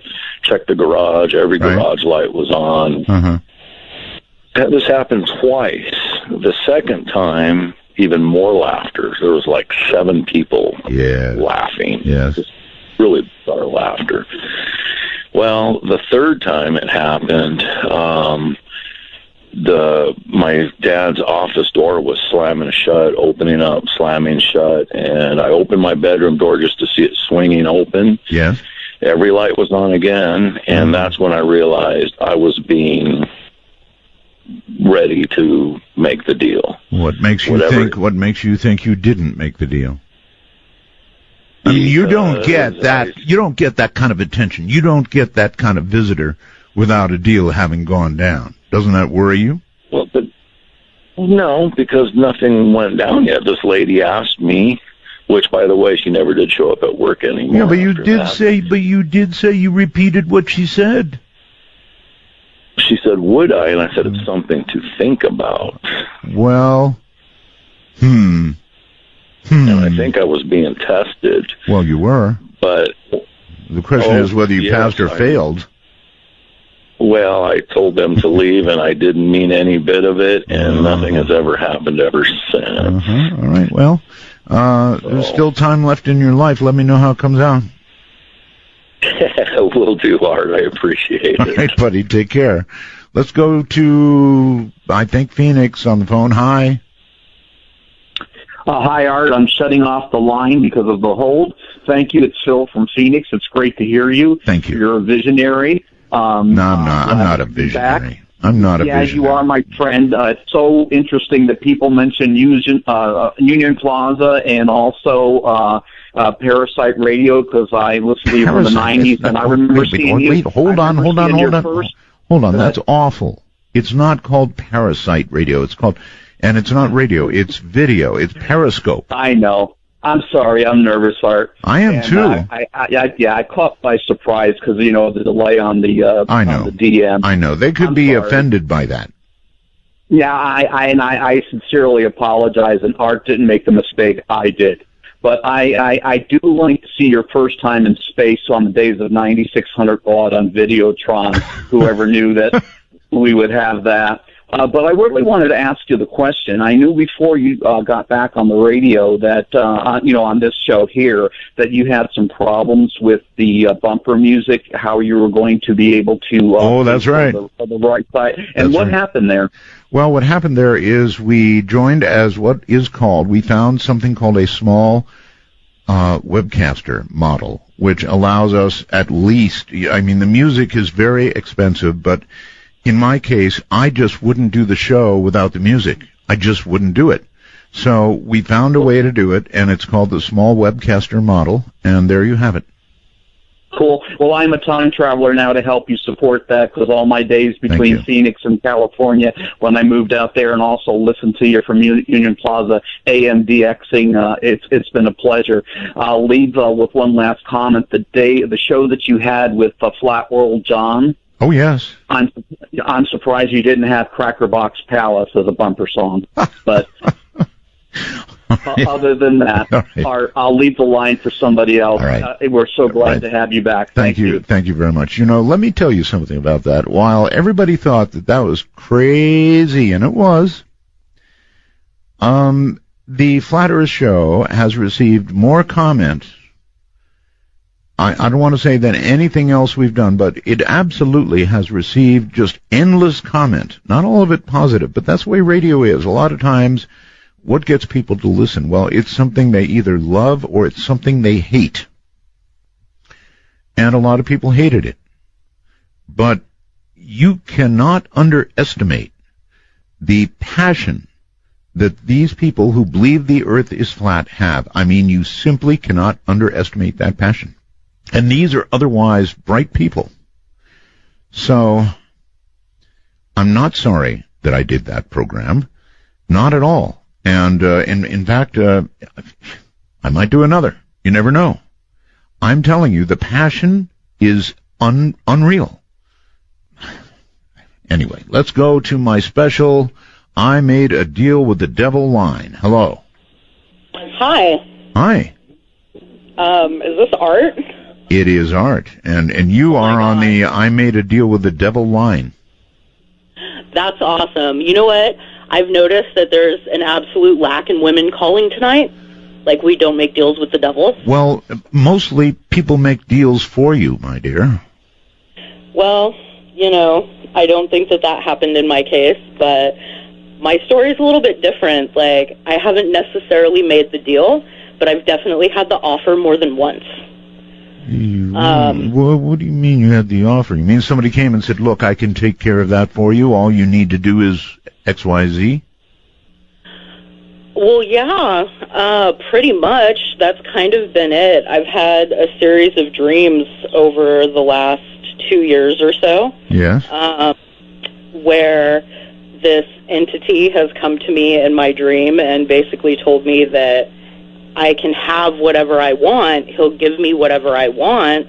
I just have to be specific, and I just have to either give him my soul or the soul of someone I love. Yeah, okay. Well, see, there was somebody here earlier who had made a deal with the devil, and he said one of the things you need to be sure of is that you are very specific about what you want. Right. I heard that caller, and that's absolutely true. And it's something that I'm aware of. I've practiced witchcraft since I was 13 years old, so I'm definitely aware of the specifics. Yes. And I'm definitely aware that I probably opened up some energies that I shouldn't have. But, you had the priestess from the Church of Satan on earlier in the week, yes. And she said something that really struck me that was kind of related, and it was that, that kind of thing will drive you to the brink of madness. And I can definitely say in the last 2 years, despite the fact that I haven't really buckled down and said, okay, you can have my soul and, we're going to do this, it's definitely changed me as a person. Well, you're obviously teetering, right? Sounds like you're very close. It doesn't make a lot of sense to me. It told me that it would take the soul of somebody that I loved, but to me that's kind of like, I don't know, like a Freudian slip. Like, if I loved that person, I wouldn't give their soul to the devil. Well, at least you're not giving your own soul. I mean, I know it's selfish, but there's a lot of souls going here and there, and so, I mean, if you really want whatever this is, then as long as it's not me. Right. I feel it. I would never do that, Art. I swear, I would never do that. All right. Thank you very much for the call. But see, really, technically, I should have not let you get away with that. Yes, you were teetering on a decision, but you had not yet made one. James on Skype, you're on the air. Hello. Hey, Belgab, Roswell's there, Art. Well, thank you. Just wanted to tell you, I did cut a deal, not going into specifics. This must be MV. No. Oh, I'm sorry. No. I'm from inside the Ohio. Okay. So you actually did cut a deal. Yeah. All right. Anyways, my thing was I grew up in a trailer in the sticks. and I wanted to travel the world. I also wanted to achieve certain goals militarily and also in law enforcement. So I went into the Army at 17. Yes. Went into the Marine Corps at 20. Fought in the Gulf War.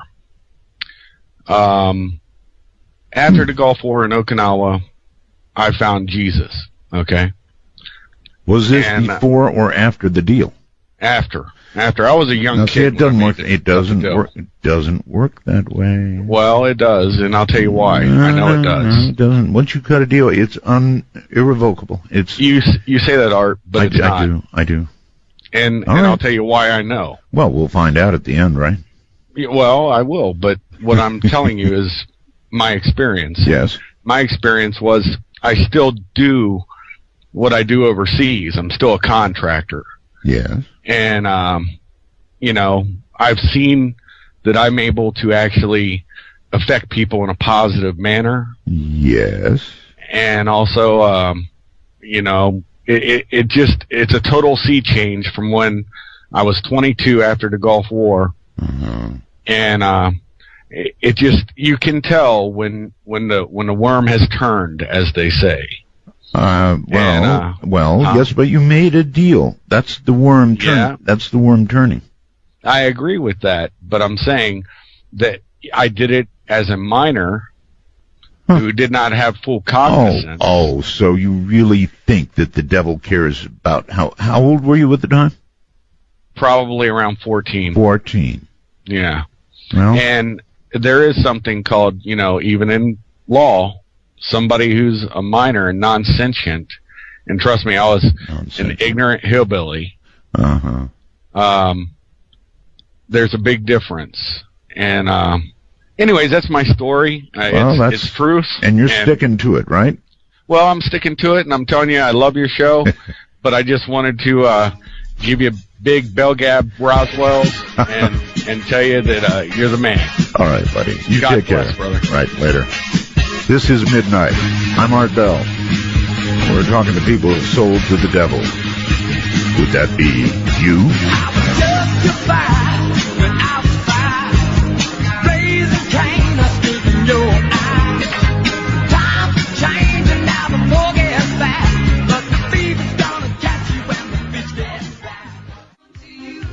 Oh, no, let's go here. Let's go outside the country. Hello, it looks like Michelle. Hey, Art. Hey, Michelle.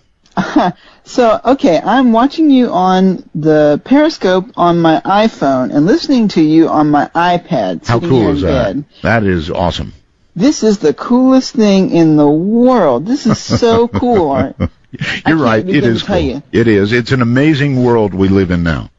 Isn't it just? And I love your studio there. I remember pictures of your old studio, and it looks so huge, and everything everywhere, and so many machines and everything. And Yes. this is just seems so simple and easy to use. It is. There are like parts of it that you can't see. I would have to point the camera around, but there are racks of equipment and stuff like that. So I wondered. I got two things for you. Sure. First of all, where'd you get that LED clock on the wall? That's cool. Let me give you a good shot of that. I love that clock. That is the coolest clock. I'm just watching the video, and I can't stop looking at the clock. There would be coming pretty quick a good clear shot of it. Oh yeah, I see it. Okay. Right. I actually own 3 of those in totality. I love them so much. That's cool. That is so cool. So I was going to say a story for you. When I was a kid, You are and I don't mean to make you Michelle. feel- You're in where are you? Japan. Oh, Japan. Japan. Yes.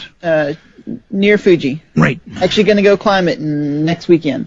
You're going to climb Fuji. Yeah. Wow. Okay. So when I was a kid, my dad used to go and he'd have to make deliveries real late at night. He was a steel draftsman, and sometimes they'd ask for last-minute changes. Right. He'd have to go deliver them real late at night. So he'd put me in his truck, and off we'd go at 1, 2 in the morning, and I would sit there in the truck and wait while he was talking over the plans and everything, and he'd be listening to you. And, I mean, I'm maybe, 11, 12, that kind of range, listening to you talking about aliens, and you used to scare the crap out of me. Mm-hmm. But I loved it, and now listening to you again, and then going back and listening to those old shows. Not much has changed. No, in a lot of ways, I don't think it has really. No, I still do the same thing. And so that reminded me too. Guest, I wanted to ask you about. Sure. Do you have any plans to have or know anything about David Paulides? Yes, he's coming. He is. I really don't. I don't want to give away about Guest, but people ask me and I can't resist. So yes, he's coming. Sure. He's coming. Well, he's one of the ones that, of all the things that I've heard in all the years I've been listening. Yes. His scares the crap out of me. Well, you know what? He may know where some of the people, who are admitting to these deals tonight are.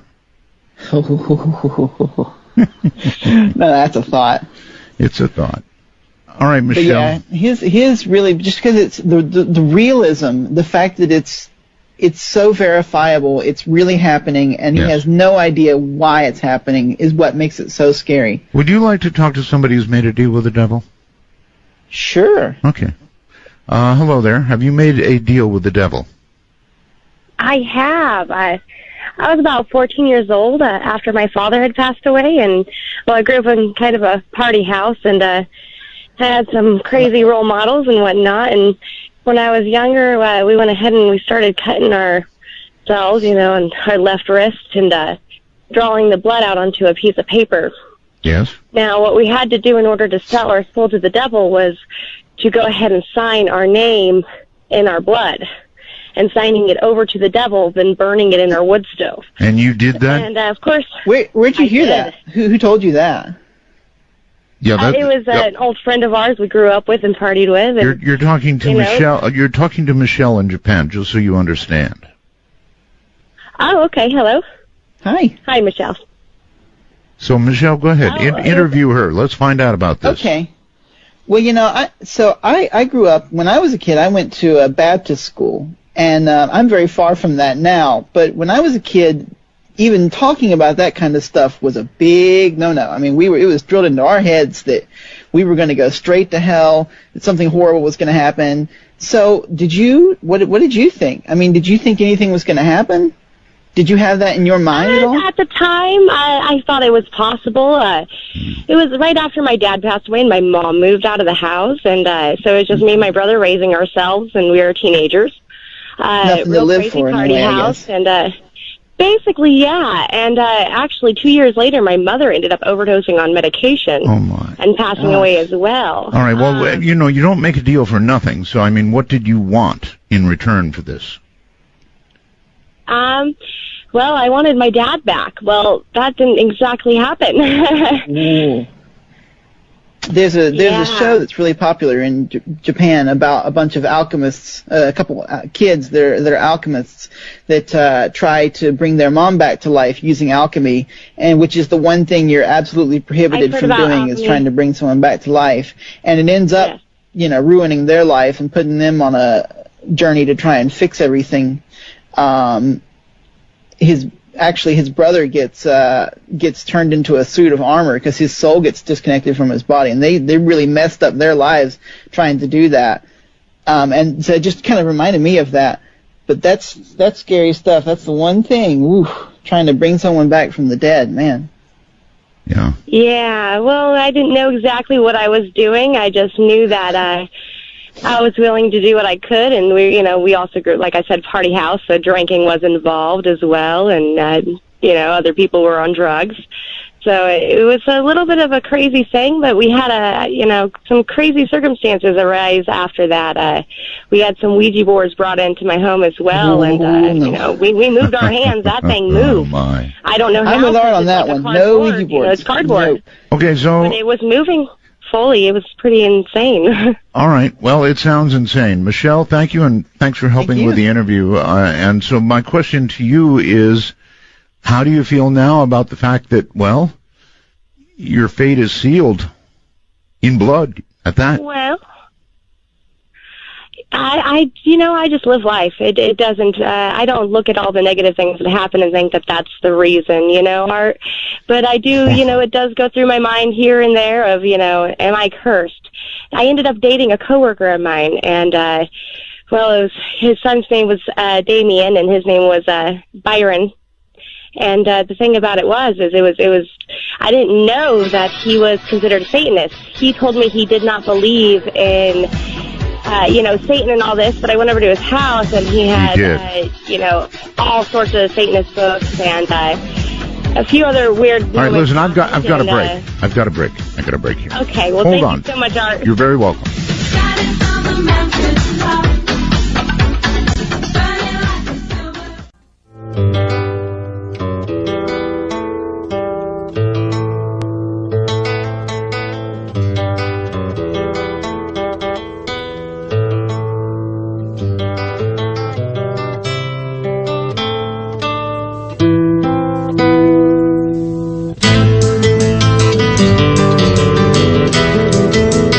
Art Bell is taking calls on the wildcard line at 702-727-1295. That's 702-727-1295.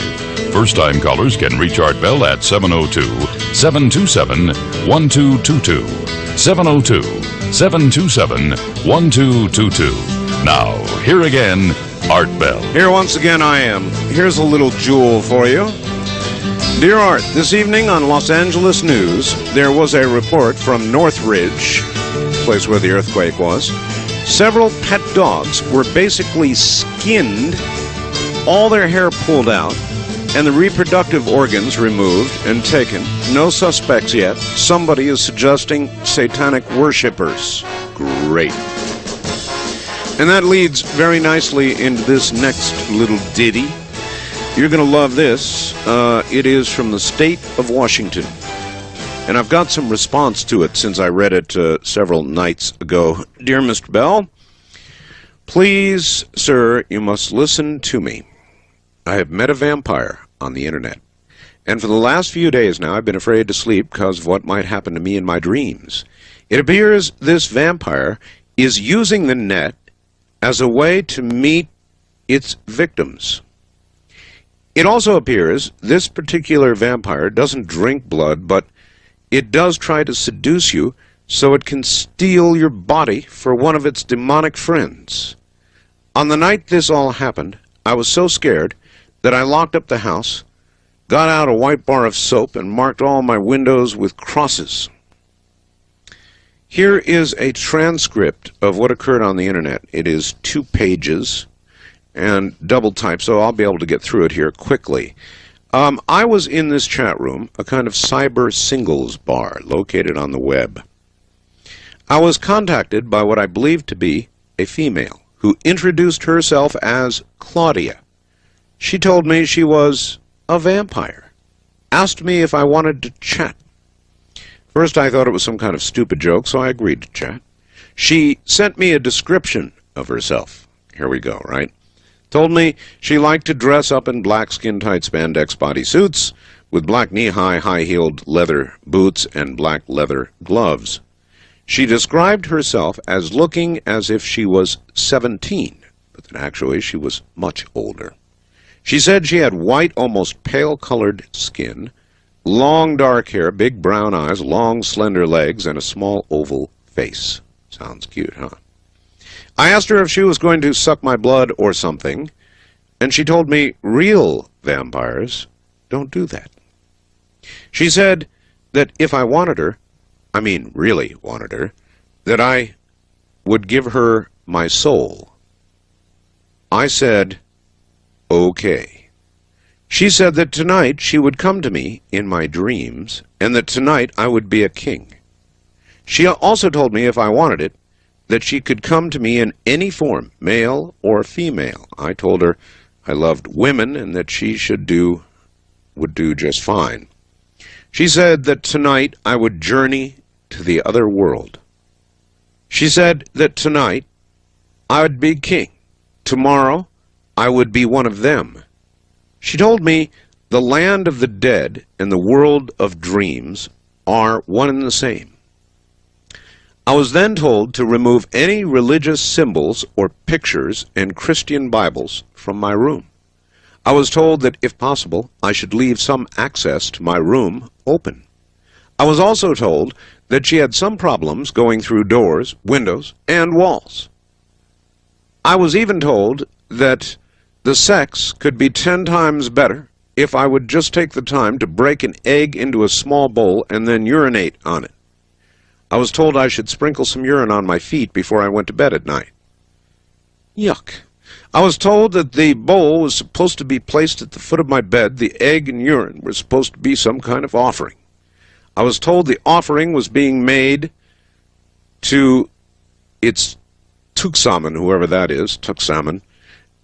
She then promised me the best sex I'd ever had. She told me my orgasm would last forever, that when I awoke I'd be in another world, a world of magic and dreams. She told me that this new world was also known as the etheric plane. She told me when she came for me, my soul would leave my body. She said that once I was in her arms, she'd break the fine silver cord attached to the top of my head, and that my body would be given to another, someone much stronger. Finally, she said that the other name for this person, this Tuksamen, was the soul sucker. That's it. Then I received these. Art, remember a few shows ago when you read a fax on the air, said that it was from someone who said they'd met a vampire on the internet somewhere on IRC? Well, I'll tell you, I've been hunting for her because I want to ask her some questions. And I won't do anything to get myself, quote, in trouble, end quote. Yeah, right. Believe me. Well, that guy said her name was Claudia, and I went into a vampire room and asked someone if they'd seen her. They have vampire rooms? Anyway, he said he spoke to her yesterday. Maybe it's the same Claudia or not, but I think it is, and I'll keep you posted. By the way, that night when you read the fax, I really couldn't and didn't want to sleep. It was kind of frightening to me. And then this. Your listener who sent the account of the internet vampire is indeed doomed. This particular vampire is an incubus or succubus, a sexual predator who steals souls from unknowing individuals, draining them like the classic vampire. Usually, they can be warded off with any religious symbol, as long as the faith of the user is strong. In other words, a cross won't work if you don't believe in God. I hope Dominique in Washington is well. I would like to hear from some people out there who have made a deal with the devil. Now, I know this is something you're probably not going to want to talk about, but if there's anybody out there who's made a deal with the devil, now that means even these deals can be made very silently. You can make one in your own mind. You can just think a deal with the devil. You can be so frustrated, so hurt, in such a tough spot in life. Maybe you've lost your wife and your job and your, this and that, and you're really in bad shape. And so you have a moment there where you say, all right, if there's really a devil, God hasn't done his job for me, and I've prayed, so if there's a devil out there, I'll make a deal with you, make my life right, and you got a deal. And we all know there's really only one thing the devil wants, right? So how many of you have actually made a deal with the devil? I really would like to know. So if you're one of those people, by all means, pick up on one of those phone numbers and give me a call.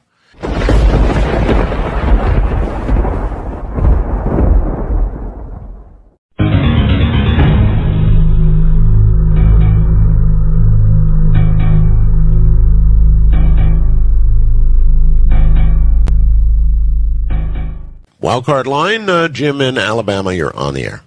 How you doing, Art?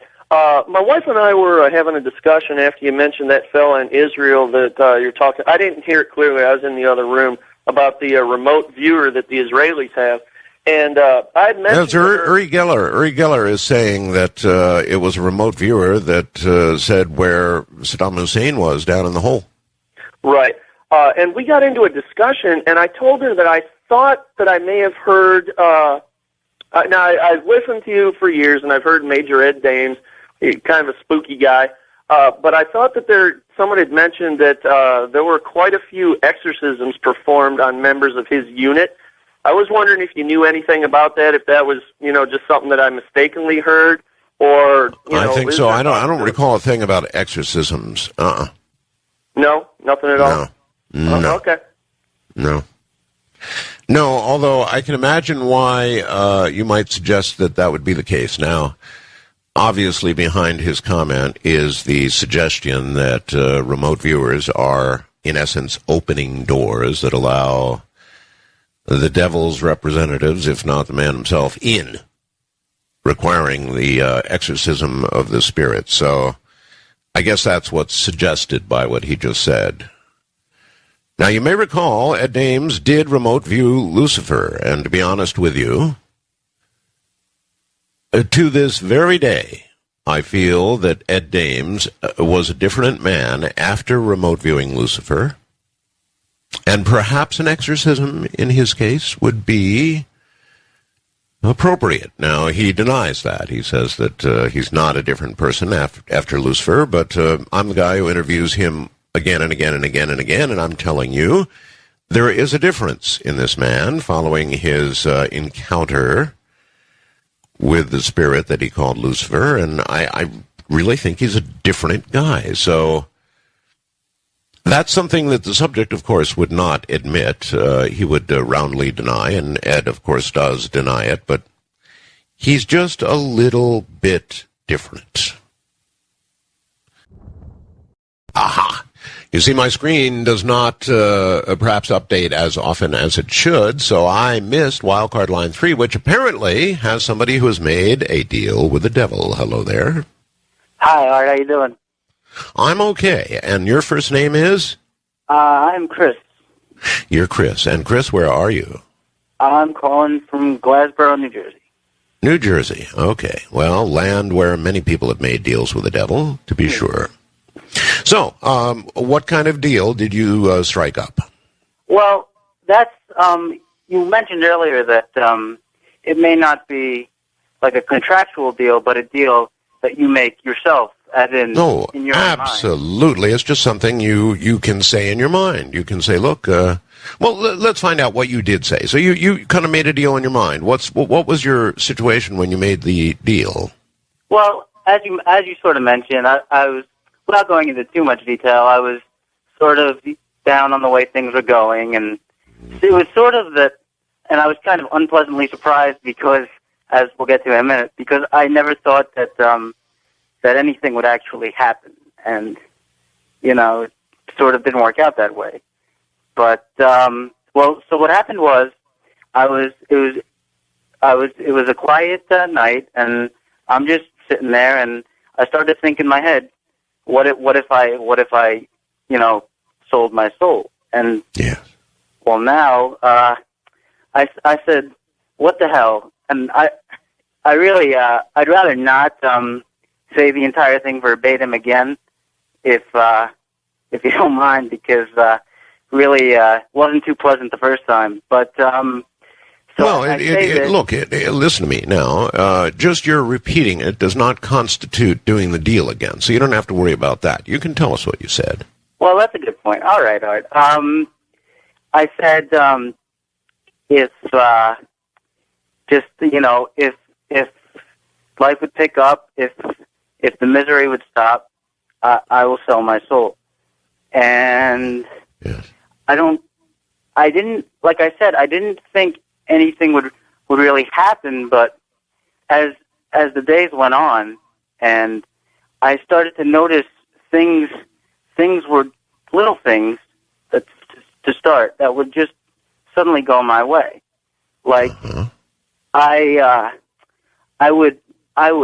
a pretty compulsive gambler, and all of a sudden started winning very large sums of money, and I couldn't explain it.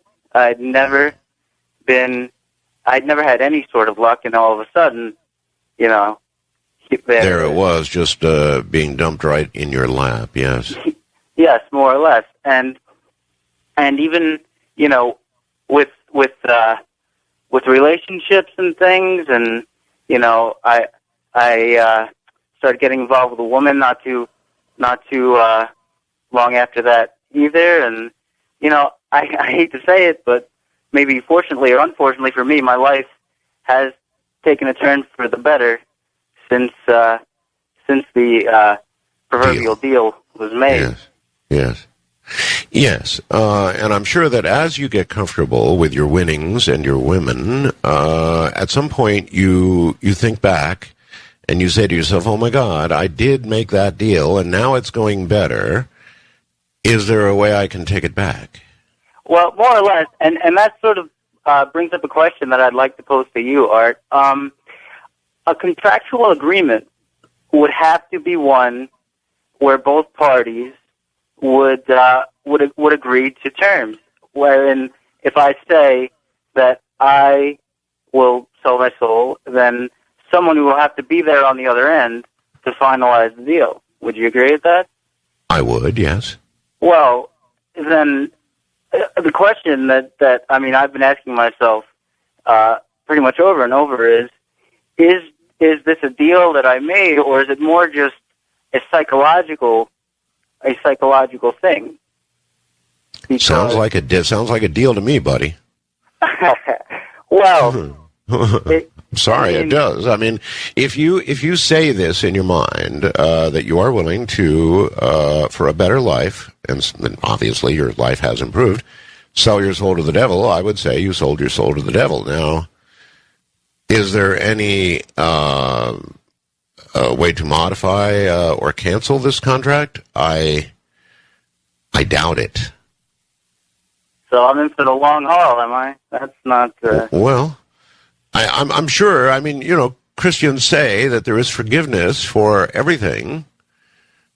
So I guess you could hang on to that if you want to. But my feeling is that a deal is a deal is a deal. Even if the other side of the deal wasn't exactly vocal or present, if you would say, at the time of the deal. Well, yeah. I mean, you weren't vocal either. I mean, you said all this in your head, basically, right? That's true. But that also brings to the point: was there ever a deal? Because when I think deal and the contemporary thinking of what a deal is a signed contract, and obviously there is nothing like that has ever transpired.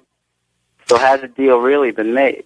Well, if you feel comfortable in the fact that you don't have an actual signed contract, then if it comforts you, that's good. But I mean, I really think a deal's a deal. So I guess, at the appropriate moment, you'll find out. Yeah, I suppose. In the meantime, I would just say enjoy life. Yeah, I'm trying to do that, but at the same time, doesn't make these enjoyments half as sweet as they would be, because now I think, well, is it me who is doing Well, this? all right, let me try this question on you. Would you say that the difference in your life after you made the deal was so drastic that it made you believe you really did cut the deal? At certain times, yes. I mean, there are times when and pretty much I try to go through things in my mind to try to assure myself that it hasn't happened, but I'm not so sure some of the time, and it really is a scary thing. And as you said, to think that maybe there is no recourse, that maybe this is what it is, and that's it. I hope that. Well, I wish you luck, and what you can hang on to, I guess, is the Christian belief that there is forgiveness for everything. I personally don't believe that. Now, I'd like to be more encouraging here, but I would like you to be too. Actually, I'm sorry. That's all right, Art. I love you. Don't worry about it. You enjoy life, buddy. Yeah. Oh, you do the same, and love the show. All right. Thank you very, very much for the call and for having the cojones to come on here and say you made the deal. No, I know, and it's one of the difficult propositions in the Christian world that I do have trouble with. If you have done something evil or wrong, really bad, I don't have the understanding for how you can, for example, if you're Catholic, let's say, go into confession and walk away clean. You know, if you Hail Marys and whatever all and walk away clean, I can't in my own mind buy into that. It may well be true, but I just am unable to buy into that everything is forgiven. You can even murder. You can do this, you can do that, and then be forgiven if you have proper contrition. I've sort of never bought that. I've always felt that there is going to be retribution for whatever it is that you have done. First time caller line, Dan in Indiana. You're on the air. How you doing, Art? I'm okay, sir. All right. I want to tell you about an experience I had, and actually I want to know if you've ever heard anything like this, or if any of your listeners have heard this. I'm a big skeptic when it comes to supernatural things, and I had something that kind of shook me a bit, and then I had another experience that actually opened my eyes. What happened was, back in 2002, earlier that year, I was laying in bed with my wife, asleep, deep sound asleep, and I get this feeling that something's watching me. And it's not like watch, like a glance, kind of like I'm being studied. Something's really strongly looking at me. I wake up because it's that strong, and I immediately look over into the direction of the edge of the bed, and I see the head. It's like an older lady, but the face is completely green, and I don't see the body. Excuse me, did you say green? Yes, I did. Okay. And I don't see a body at all. I'm not saying there wasn't one. I just don't see it. I focused on the head, and the head is about a foot away from me, eye level, with me laying down. God, a green, lonely head. Well, it obviously freaks me out.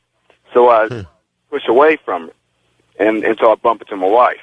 I look over at her, and I look back. The strange thing about this, and what I remember clearly, is that this head, this face, was just a shock to see that I was awake.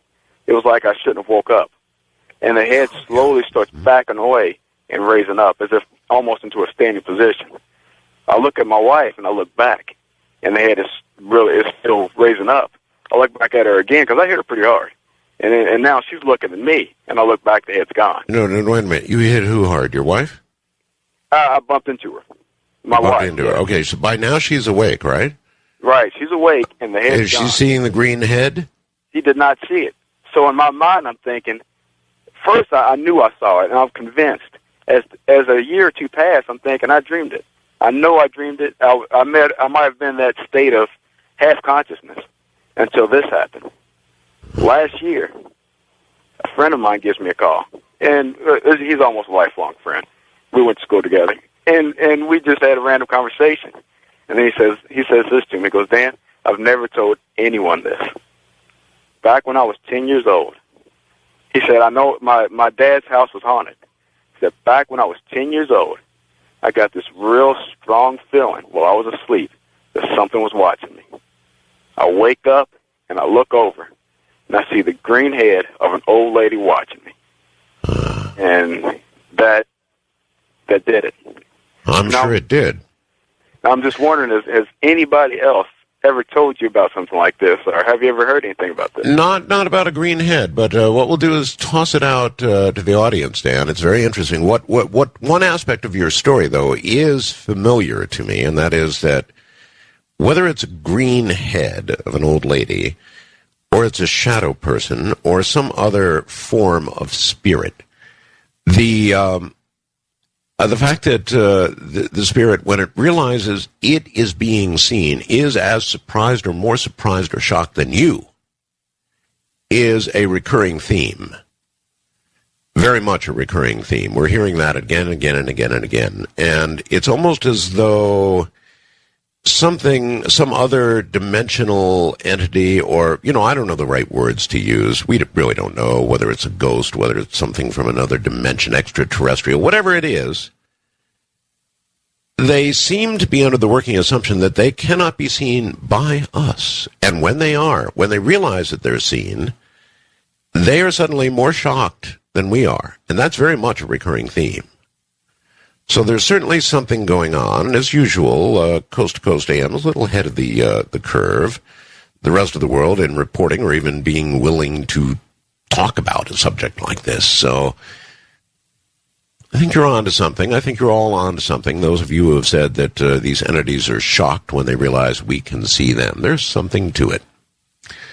All right, let's go to wildcard line 1. Wesley in Iowa apparently has made some sort of deal with the devil. In fact, may even be a Satanist. Is that correct, Wesley?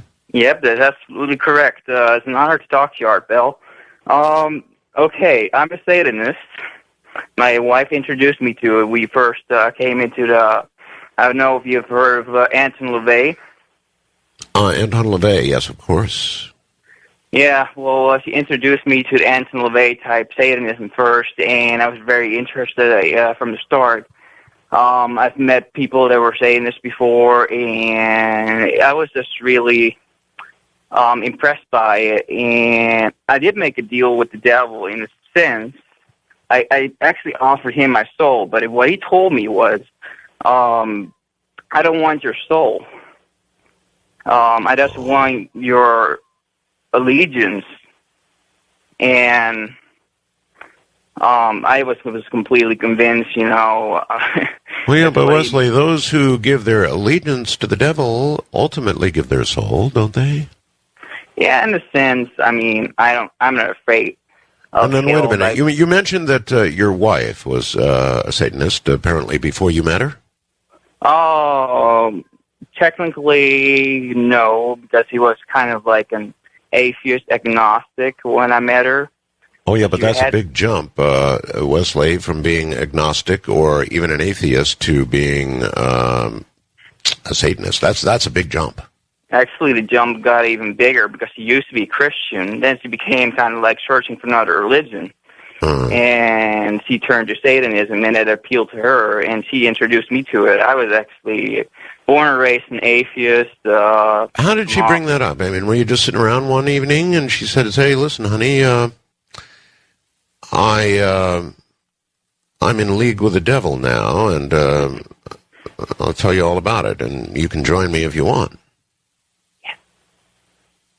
Is that how it happened? Yeah. It's kind of, she was like, you know, hey, I'm a Satanist. I'm like, oh. And she sent me an internet link. We were talking online because we were dating online at first. We're now married. Oh, so she told you this online? Yeah. So you had a moment there where you could make a decision to run like hell, but you didn't. No, I was fascinated by it. I wanted to know more about it. The more I got to know about it, the more interested I got. And I'm actually communicating with the devil or Satan, whatever you want to call it. And I've gone to a lot of websites, especially one in particular. I'm not going to mention it because... No, don't mention the name of the website. But you're telling me you talk to Satan, and Satan talks back to you. Yeah, it's kind of like, you know, I don't know what it is exactly. It's kind of like talking to God in a sense, you know, but it's... what I found out from a lot of sources and from myself as well is that he lives in a fourth-dimensional plane, like in a, which is kind of like, I don't know if you ever heard of fourth density. No. Like we're supposed to move into fourth density and become something bigger in like 2012. Well, I've heard that there are many who believe there's going to be a big shift, of course, in 2012, yes. Mm-hmm. Wesley, we're at a break point here. Can I have you hold on through the break? Yeah, sure. Okay. By the way, is your wife there? Yeah. She is there. Would she be willing to say something on the radio? I'm sure she would. Here. All right. Well, during the break, well, no. Hold on. We'll talk to her after the break. It's break time. I'm Art Bell. This is Coast to Coast AM. Wanna take a ride? You got to be careful about rides you accept, you know. That long, black hearse, it'll get you from here to there, but, it's a hell of a ride.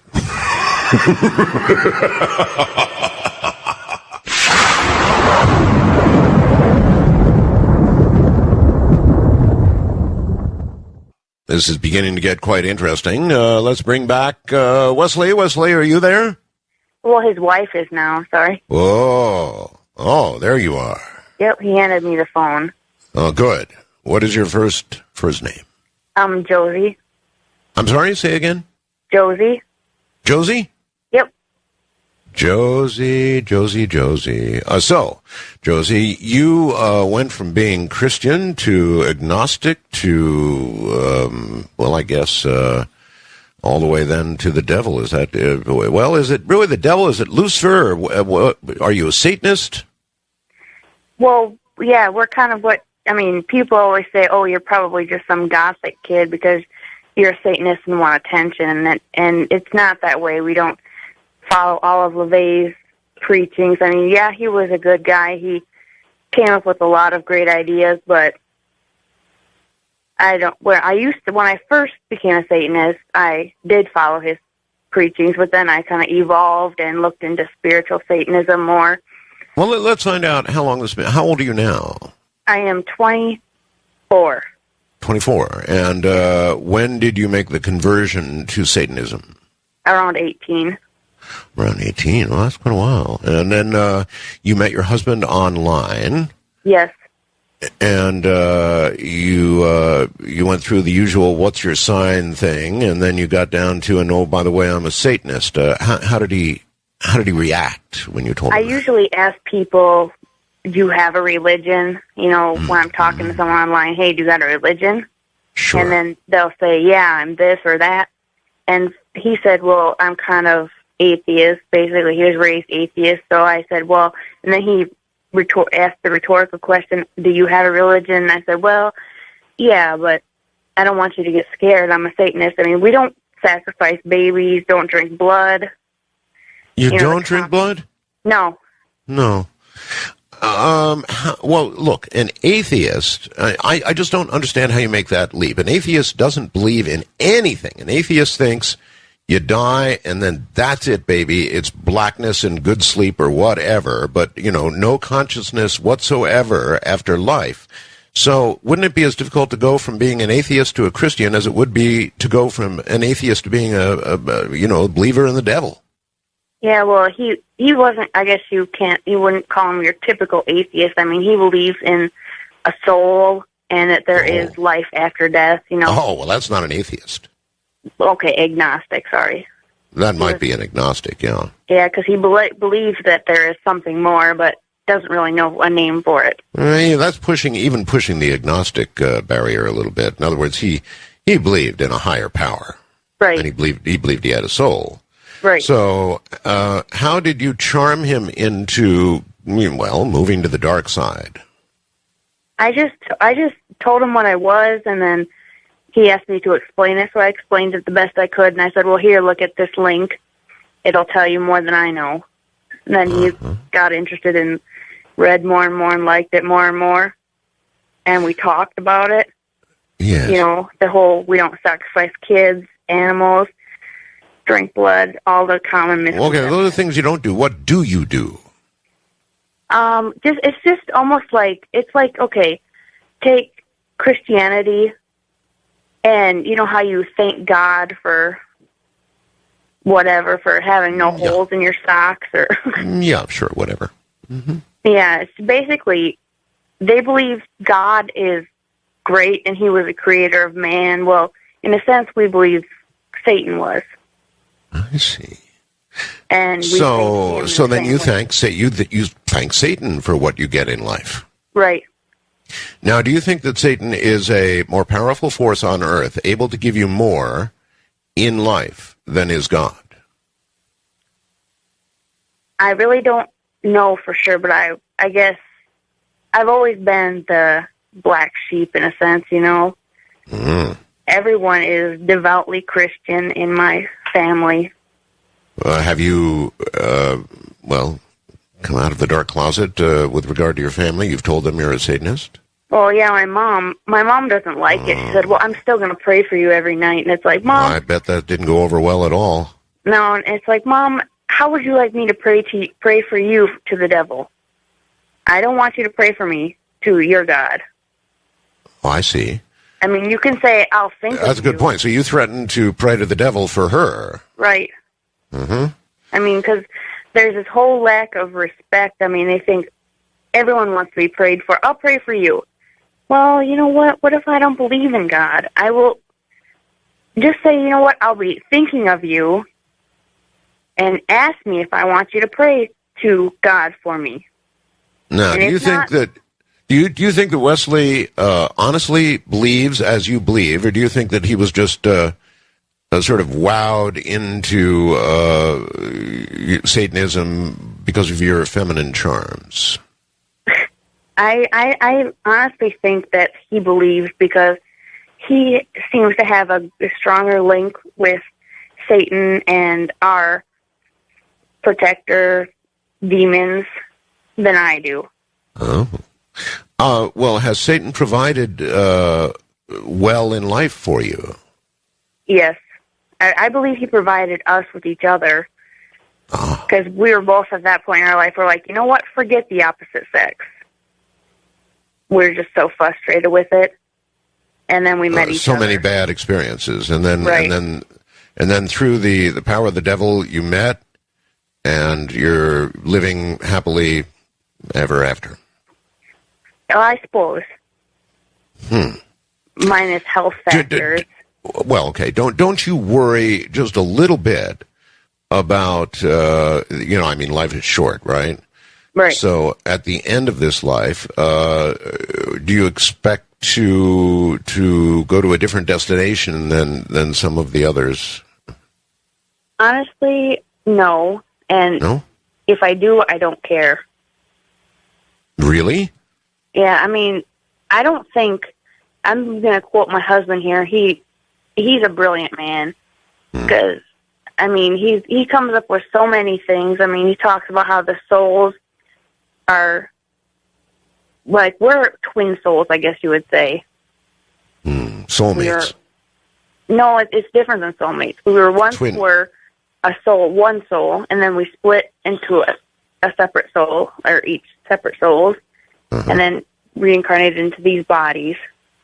Well, what about the old traditional hellfire and brimstone and, all of that? I mean, that's a pretty rough thing to face as a possibility after death. Yeah, but I don't worry too much about that. I mean, because hell is a mythical place, and as is heaven, and so how are you going to have your ethereal soul, or ethereal, whatever the word is, soul be tortured and punished for all eternity? No. Well, but wait a minute. But you do believe in the devil, right? Right. So, on the one hand, you're saying you believe in the devil, and the other, you're saying hell and heaven are both mythical places, implying they're not real. Is that so? Right, and they're both mythical places, but I mean, it's just, I don't believe that, we're going to get, sent to hell just because. Well, where else do you think you're going? Well, for one, the devil, I believe, is everywhere. Well, I think I probably agree with that, yes. I mean, you look at a tree, and some people might see God, other people might see some ancient spirit from some other religion. I mean, what do you imagine, Motel 666 or what? No, I just kind of imagine, or how we kind of both believe, that when it's over, we kind of just go to a collective waiting room, so to speak, where you kind of hang out with other people who have also passed over. Yes. And that there's no fire, brimstone, or clouds and harps. But again, I don't see how you can avoid that belief and believe in Lucifer, in the devil. If the devil is real, then he's a the number one fallen angel, the real bad guy, the anti-God. Mm-hmm. And it seems to me that what awaits you is not what awaits those who believe in God. Or maybe I'm the one who's mixed up. I don't know. Well, from what I have heard from Satan myself is that I'm not going to be, if I go to hell, yes, I'm not going to be one of the ones who are tortured. I'm going to be kind of one of his henchmen or henchwomen, if you will. The devil's assistant. Right. It's like, One of his hey, go chief get assistants. those chains. And then do you think you can have some influence on him with regard to the fate of Wesley? The devil? Yeah. In other words, if you're going to be the devil's assistant when you pass, then what about Wesley? Is he also going to be, sort of privileged down there? I think so. I mean, because, we've both done our little dabbling in the Ouija board. When I was like 13, I asked the Ouija board with my friends, and I said, is anybody here the devil's advocate kind of thing, assistant? And God, that was a great movie. Yeah. That was and the planchette thing turned directly to me. Mm. And I was like, oh, okay. Have the two of you had any, have you spawned yet? Have you had a baby yet? No, we were told we're going to have the Antichrist. If you, that you would have the Antichrist if you propagate? Yeah, apparently. That's what I was told by Satan. So then do you plan to avoid that? Or are you looking forward to the little Antichrist? I'm looking forward to it. Really? Yeah, and we're even thinking about the name Damien at some point. Damien, of course. That was a good movie, too. You don't have two phones in the house, do you? I mean, we can't get Wesley on the phone at the same time, can we? No, I'm on the cell phone. Oh, you're on a cell phone, okay. Right. Well, so then you and Wesley are equally committed, you would say. Right. Yeah. When do you plan on having little Wesley or little Damien, excuse me? Preferably when we get our life settled, like better emotional stability.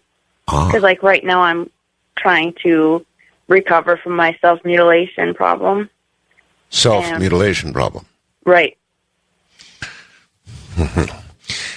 Aren't you at all concerned that self-mutilation might be, well, I don't know, sort of a symptom of your belief system? I don't know. I think it has more to do with the fact of my major depressive disorder. And okay. Well, do you think that you will ever give this up and turn to the light? I really don't know. I mean, I'm keeping an open mind, which my mom is happy about, If she sends me emails about God and stuff, I read them.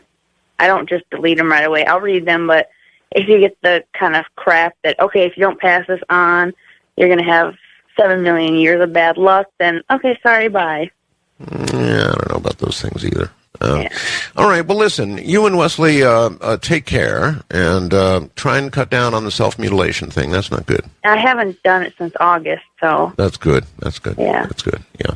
All right, well, listen, say hi to Wesley for me, and I wish you all good luck. Okay, thank you. All right, you take care, and obviously that was very real. Now, you see, you call for things and you get them on this program. There you had it. Couple devoted to the dark side. Speaking of that, let's go all the way to Florida. In the first-time caller line, we've got somebody here, Stuart apparently, who wants to offer his soul for something or another. What's the deal, Stuart? Yes, that is correct, and thank you for taking my call, Art.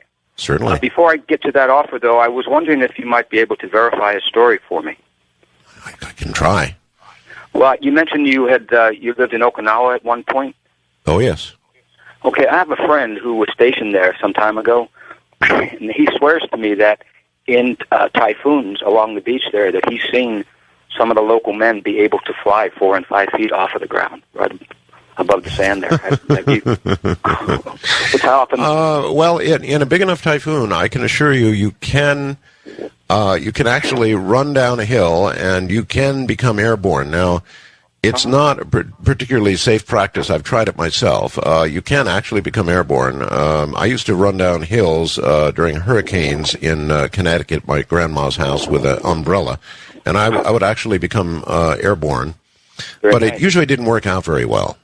No, but he swore that he's seen it on the beach there, right along the water, in a typhoon. Never saw it, Stuart.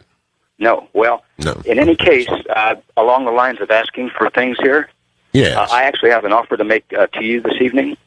Well, I'm not the devil, so you can't make it to me. No, I understand that, but you can actually take part in this for me. Well, I don't know about that. I don't know. Yes? Well, I have a son who is he's in a band out of Athens, Georgia. Yes. He shares a birthday with Elvis, David Bowie, and one of the Doors, January 8th. Yes. And I'm willing to offer up my soul this evening if your engineers will download one of his songs at his MySpace page, and if they deem it worthy, and you deem it worthy, play it on air. Stuart, that's not a good deal. Why is that? Well, that's just not a good deal. I mean, just to get a song played, to offer your soul, that's not. I mean, you've got to shoot higher.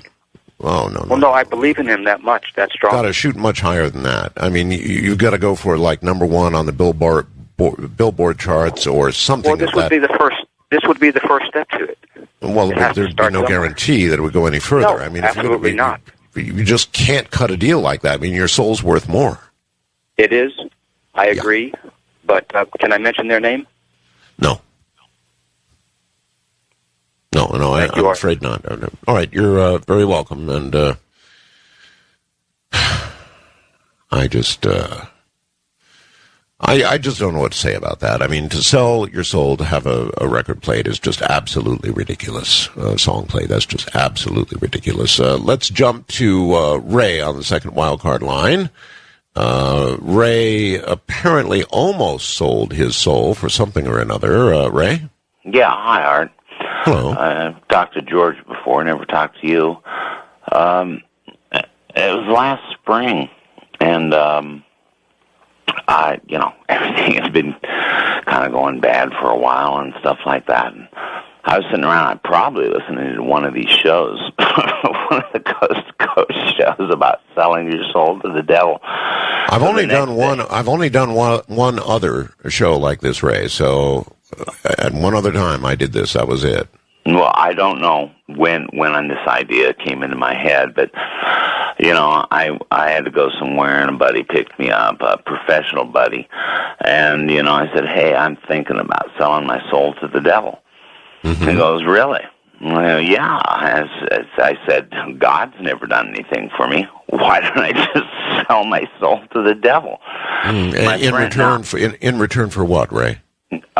Well, the thing is that I am a firm believer in the Creator and stuff, and and in return for, let me think here. It wasn't for anything in particular except for improvement of life.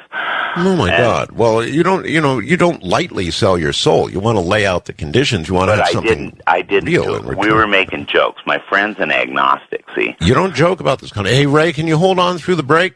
Sure. All right. Hold on, Ray. We're talking about people who sold their soul, and there's no shortage of them from the Philippines. I'm Art Bell.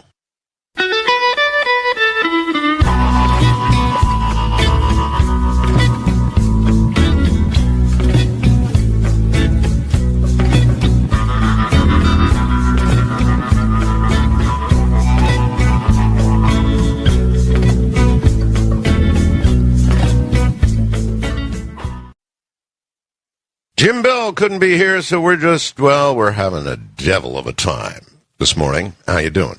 I am Art Bell, and it's great to be here, escorting you now through the last hour of the weekend. We've got Ray in South Dakota, who very nearly sold his soul to the devil. We'll get the balance of the details in a moment.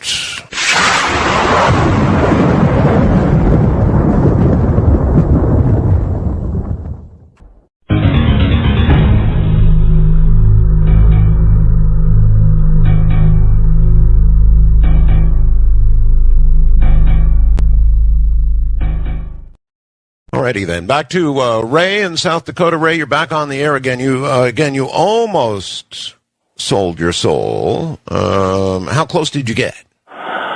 Well, what I did was, I just, as a joke, I told like a buddy of mine, I said, I think I'm going to sell my soul to the devil. I basically really believe in God and the Creator and stuff, and it was, what have you ever done for me? And then my friend, who's agnostic, said, I'm right behind you, buddy. You go first. Okay. So, I sat there thinking about it for weeks until I realized that this was serious damn business. Excuse me. Oh, yeah. No, even just thinking about it. I mean, vocalizing it in front of friends, that's really serious. But just thinking about it is serious enough. Yes.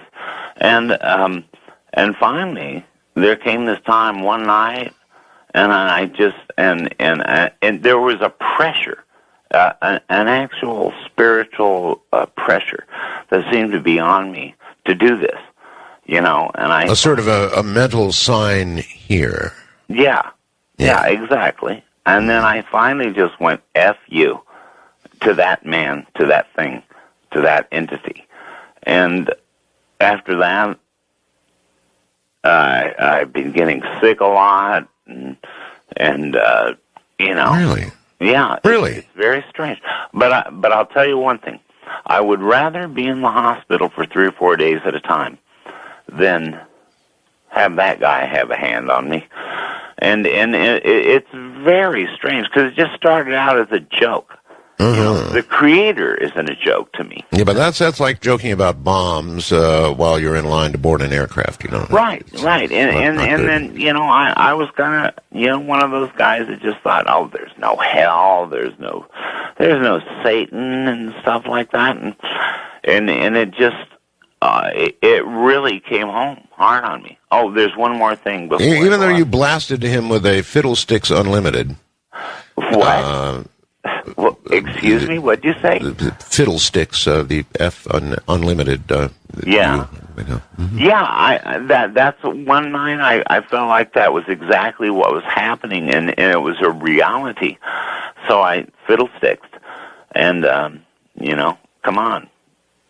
Come down to Georgia and face me on the fiddle. Okay, and then there's one more thing. It's very short on time, Ray, so quickly. Okay, it's just a little thing. My dad died in February, and my sister-in-law died a few days ago. And my mom, who lives in a house alone, this is real quick, she woke up, and the TV turned itself on and was blasting in the house, so...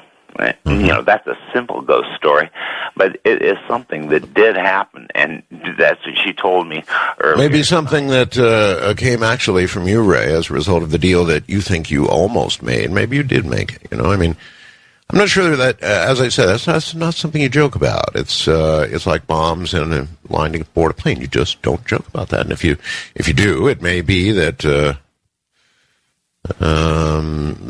there's consequences, let's put it that way. Now, we have Eric here, who's sold his soul on eBay?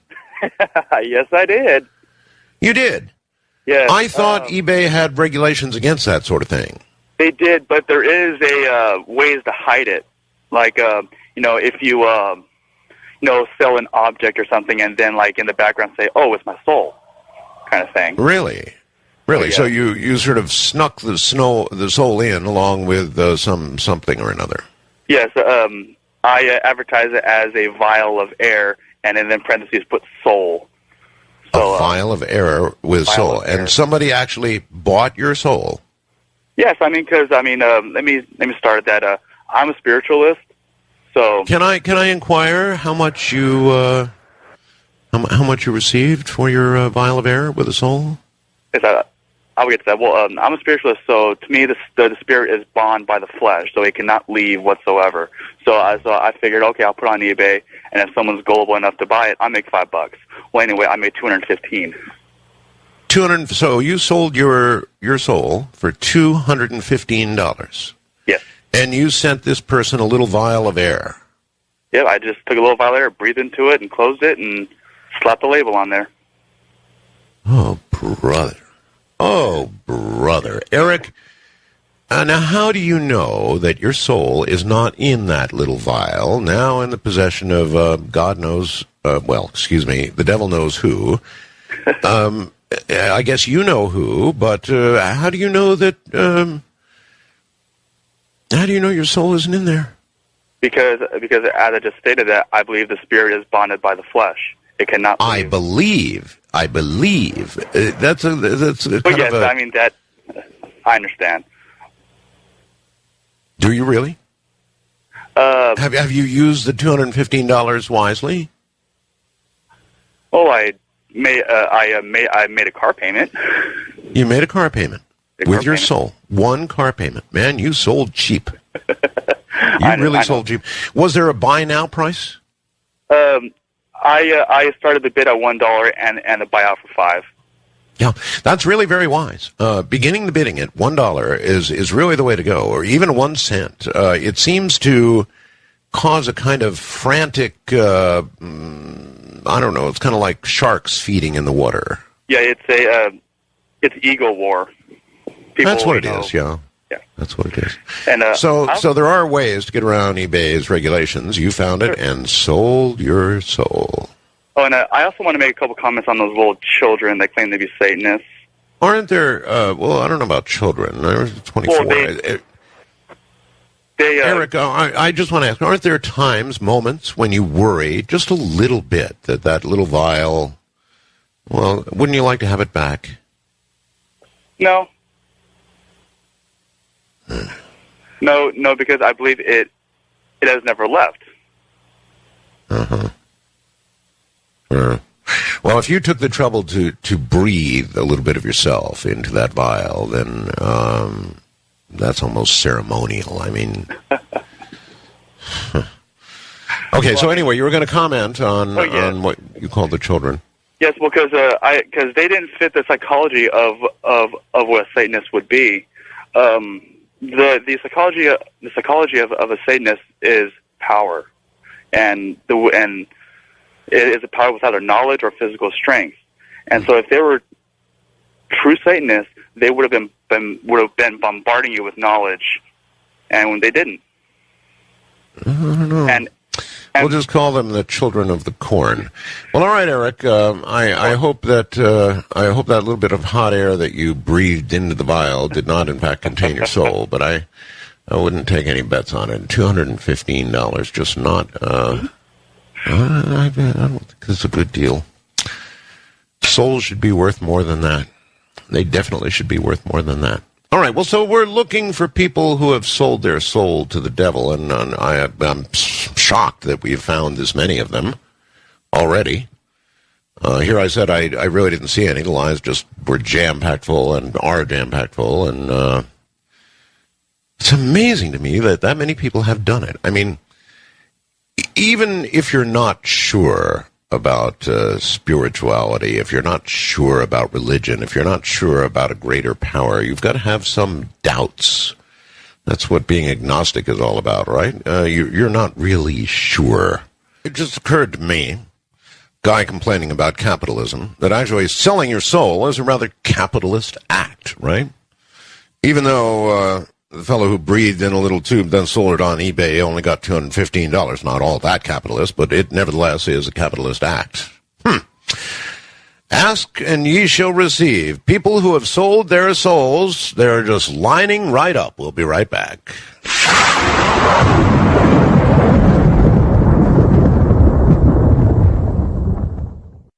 Well, it's too bad it's the last segment. This is an awful lot of fun. All right, going to wildcard line 4, we have a very interesting case. Karen in Iowa, who sold her soul and then took it back, and then took it back. Is that right? Oh, took it back, yes.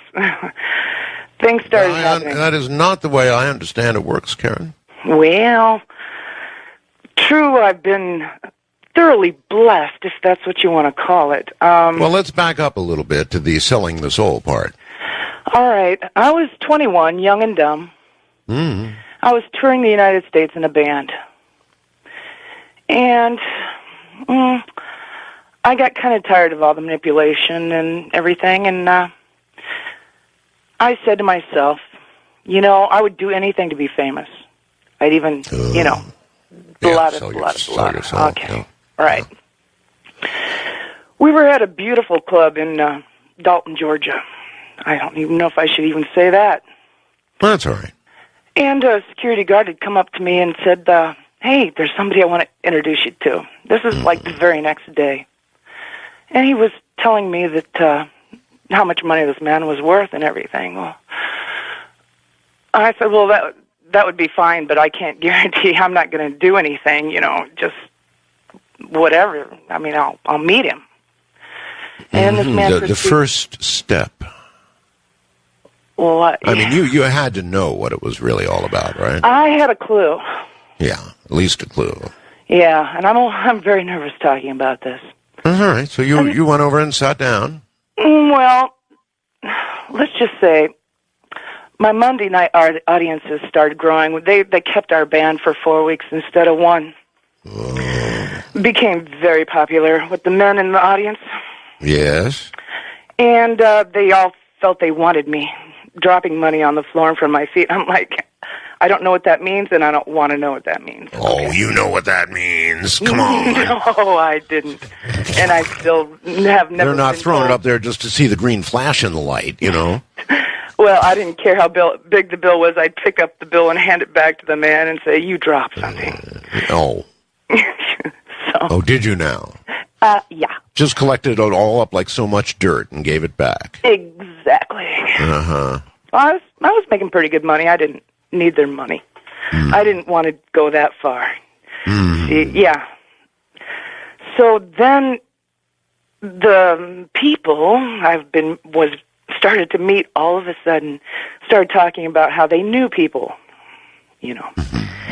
And the next gig we went to, 4 weeks later, they had set up cameras and photograph equipment and recording equipment in a van outside, and nobody would say what it was about. And then the mafia shows up. The mafia? Yeah. Dare I drop a name? No, please don't. I mean, so you knew, you could drop a name. I mean, you knew who this person was mafia. No question about it. He gave me a card and said I must call him, get rid of the band. He only wanted me. He had a little club on the Strip, and yeah, you know who it is. And I heard the word strip, and I'm very perceptive and clairvoyant, yada yada. And I'm sitting at the table, and he says, "Do you know who I am?" And I see this flash of this huge room with a huge desk and suits all around, and oh no. And then he says it again, "Do you know who I am?" And then I see a baseball team. And I'm like, no. And he says it a third time, and I said, no.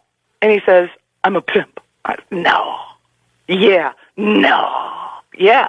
And then I went promptly up to my room and put on more lipstick.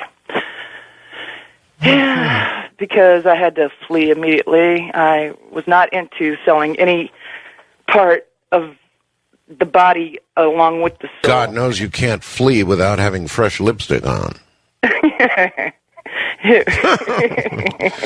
So at what point in all of this do you believe that you retrieved your soul?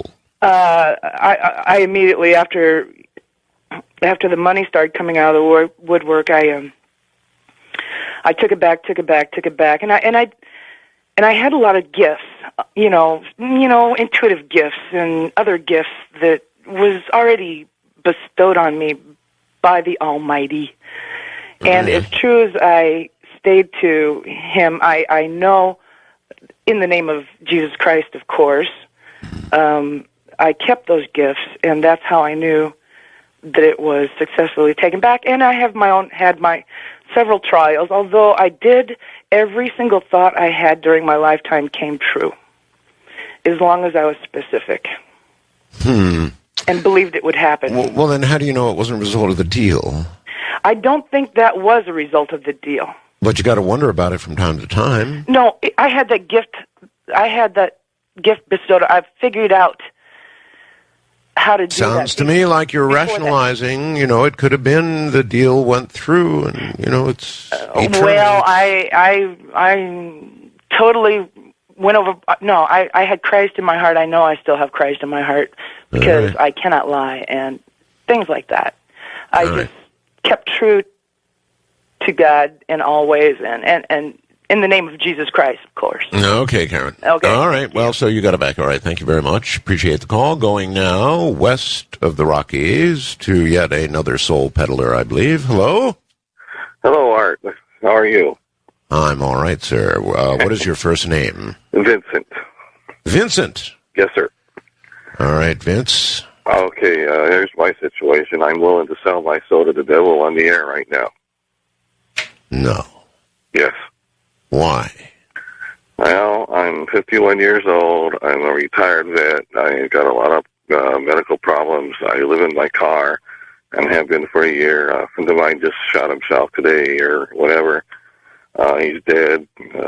I have no family, and my children don't talk to me anymore. And I just none of that's a reason to sell your soul to the devil, though. Oh well, I have never been wealthy, and I live below the poverty level, and I'm willing to give it a chance. If it's going to make my life better, I'm ready to sign it in blood. But all right, do a little math here, Vince. You said you're 51 years old, right? Yes. All right. Well, at the very best, we get to live maybe 90 into our 90s. That'd be pushing it, right? Yes. Mm-hmm. So you've already lived, in all probability, over half your life, Vince. Right. And it seems as though, to me anyway, that you're willing to sell your soul for the balance of a relatively few number of years that you have left versus all of eternity. Because you see, Vince, when you sell your soul, you're selling it, for all time. I understand that. I'm willing to. You really do understand that. I really am taking the acceptance of that and ready to do it. And what do you want for your soul? I want a better life. I want a place to live. I want some money in the bank. I don't want to be poor anymore. I want better friends. I'm tired of being alone, and this is not working for me. And I'm willing to go ahead and do that. Is this just now occurring to you, or have you been thinking about this for a long time? I have been thinking about it. I've been pondering it, and it's not like buying a used car, Vince. I mean, you don't want to make a quick decision on something like this. No, I understand that. I have been thinking about it for quite a while. Maybe it is like buying a used car. Anyway, I recommend against it, or that you at least give it more thought. But then there is always another school of thought, Vince, and that is that once you've actually thought of doing this, you in essence have already done it. I understand that. Cold-heartedly. You do? Yes, sir. Well, I'll make my pact with the devil and live with it. Well, that's exactly what you've got to do until you're not alive anymore. But again, I beseech you, you're already through half your life at the very least, and you've made it this far without having to deal with the devil for the balance, and so now you're going to sell your soul. Well, I'll tell you what, Vince, at some future point, yes, sir. You need to call me back and let me know how it's gone. Okay, I will. Whether you're out of the car, into a nice place to live, begun to make some money, that sort of thing, and if so, well, I guess we'd all like to know, Vince. Okay, I will do that, sir. All right, buddy, take care. Whew.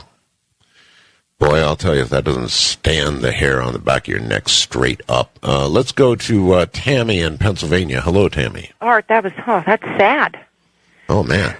I want to tell you, did he say he was a Vietnam vet? Well, he said he was a vet. He ought to get a job at the post office. They'd hire him in a Cincinnati second. Could be. But I wanted to tell you, I've been listening to people claiming to be Satanist. Nobody mentioned the satanic altar, the meditation, the drawing down the white light, the orgies. Well, we don't need the details. I mean, orgies, yeah, I suppose all that goes on. I don't know that we need all the details. We sort of all know that goes along with the, Yeah, it's just, I agree with that one caller, that couple.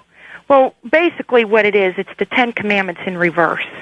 And you do have to perform homosexual acts and abuse children. Anton LaVey, oh my God. Anton LaVey, the creator of the Satanic Bible and the Church of Satan, castrated his son at the age of 15. Well, his son is now a preacher. And Satan will lie to his followers and, say that they're going to be his right-hand man, when in fact, they're going to burn in hell like the rest of them. Well, that's exactly what she said. That she was going to be his special assistant, not down in the burning pit of sewage with all the rest of the average sellers.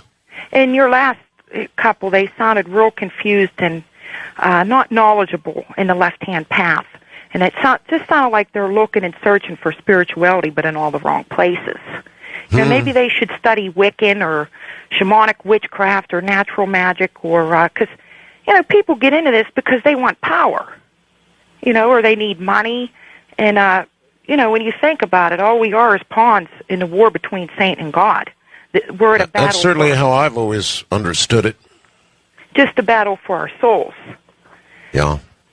And it's really but I mean, can you, as you listen, can you believe that this many people are just willing to offer their, their eternity up for, like a few years of whatever, money or pleasure or whatever? It's amazing. I think the reason why we're at tough times right now, people are having it really, really hard. And Not that hard. You want to see hard, you come over here to where I am and look at some of the poor people over here, you'll see hard. We're spoiled. And I don't think Americans realize how spoiled that we actually are. I mean, look at the stock market is hitting a new record now every day. Yeah, the housing market is a little depressed. That's about as bad as it gets. Basically, it's pretty good back there. I mean, we're so spoiled, Americans. We have children sleeping outside of Walmart for the new PlayStation 3. Now, what's the matter with that picture? A lot. There's a lot wrong with that. It's also, I really love Sony, but it's an insidious plan. I mean, they come up with a new PlayStation, and then they only put out so many, so that it's so rare, people are climbing over other bodies to get to it. Yeah, I believe there was a killing over one of them, too. Oh, God. Was there really? Yeah, well, that's what my mom told me. I haven't heard it in the news yet. But, I mean, you could definitely tell Satan's strong. I'm 33 years old, and I can't even turn on a television without wanting to throw up with what's on there anymore. Well, now there's a reason to commit a mortal sin. PlayStation 3. I just think that people, and they act like it's so easy for someone to sell your soul. There's a lot of hard work that goes into this, a lot of study, a lot of meditation. If you can't meditate, you can't be a Wiccan or you can't be a Satanist. You just don't have someone. Yeah, but it may be really easy to just sell your soul, Tammy. I mean, you probably have to do nothing more than just think it, and it happens. Well, I had one friend who actually showed me a contract, and it was signed in blood. And I know that she opened up the underworld in her basement. Her dogs wouldn't even go down there. Oh, my God. So she signed in blood? Oh, yeah, you have to sign that contract in blood, from what I know. And she really was a Satanist. But I don't know. Now, I talked to Father Malachi Martin, and he didn't say anything like that. He didn't talk about contracts in blood. He said you can make a mental deal, and you can become perfectly possessed. I remember his exact words. I'll never forget them in all my years left, Tammy, that you can just make a deal with the devil, and that's it. You've made a deal. West of the Rockies, let's see, that would be John, you're on the air. Hi, Art. I'm calling from California, and I just need to tell you that you don't have to actually sign a contract to sell your soul. You can sell your soul by the type of life you lead. That's exactly sort of what I was saying to Kathy, Tammy there. You can do this mentally. It doesn't have to be a thing signed in blood and all the rest of that, like you see in the movies. That's silly. Well, you don't have to actually think, I'm going to sell my soul. You could just go against God and do everything against God. You've automatically sold your soul. Well, that might be going a little too far. Well, I'm not sure that's, that the sale occurs that easily. I think that what it does, if you're against God, then you're giving yourself to the devil. And if you do, well, look, I'm not sure that's fair either. If you let's say that you're an agnostic and you just don't know what you believe, you don't necessarily believe in God, and you don't necessarily reject God. That doesn't make you in league with the devil automatically. Okay. What these people need to do that are so willing to give their soul away, they need to look up Howard Storm on the internet and read his story. He actually died and went to hell and had a very negative near-death experience. Oh, there's more people than you think that have had NDEs, and of course they don't come back, and they don't really. If you go to hell in an NDE, you don't come back and talk about it for the most part. Very, very few people would come back and tell that story. Well, he was a total atheist, and he became a priest afterwards. So it completely changed his life. Look up his story and read it on the internet. It's very interesting. Okay. Howard Storm. I can certainly see how that would have a conversion force to it, and that you might well become a priest or something like that. Sure. Yeah. Well, that's what I called to tell you, Art. And all right. Well, I appreciate it. Thank you very much. All right, bye.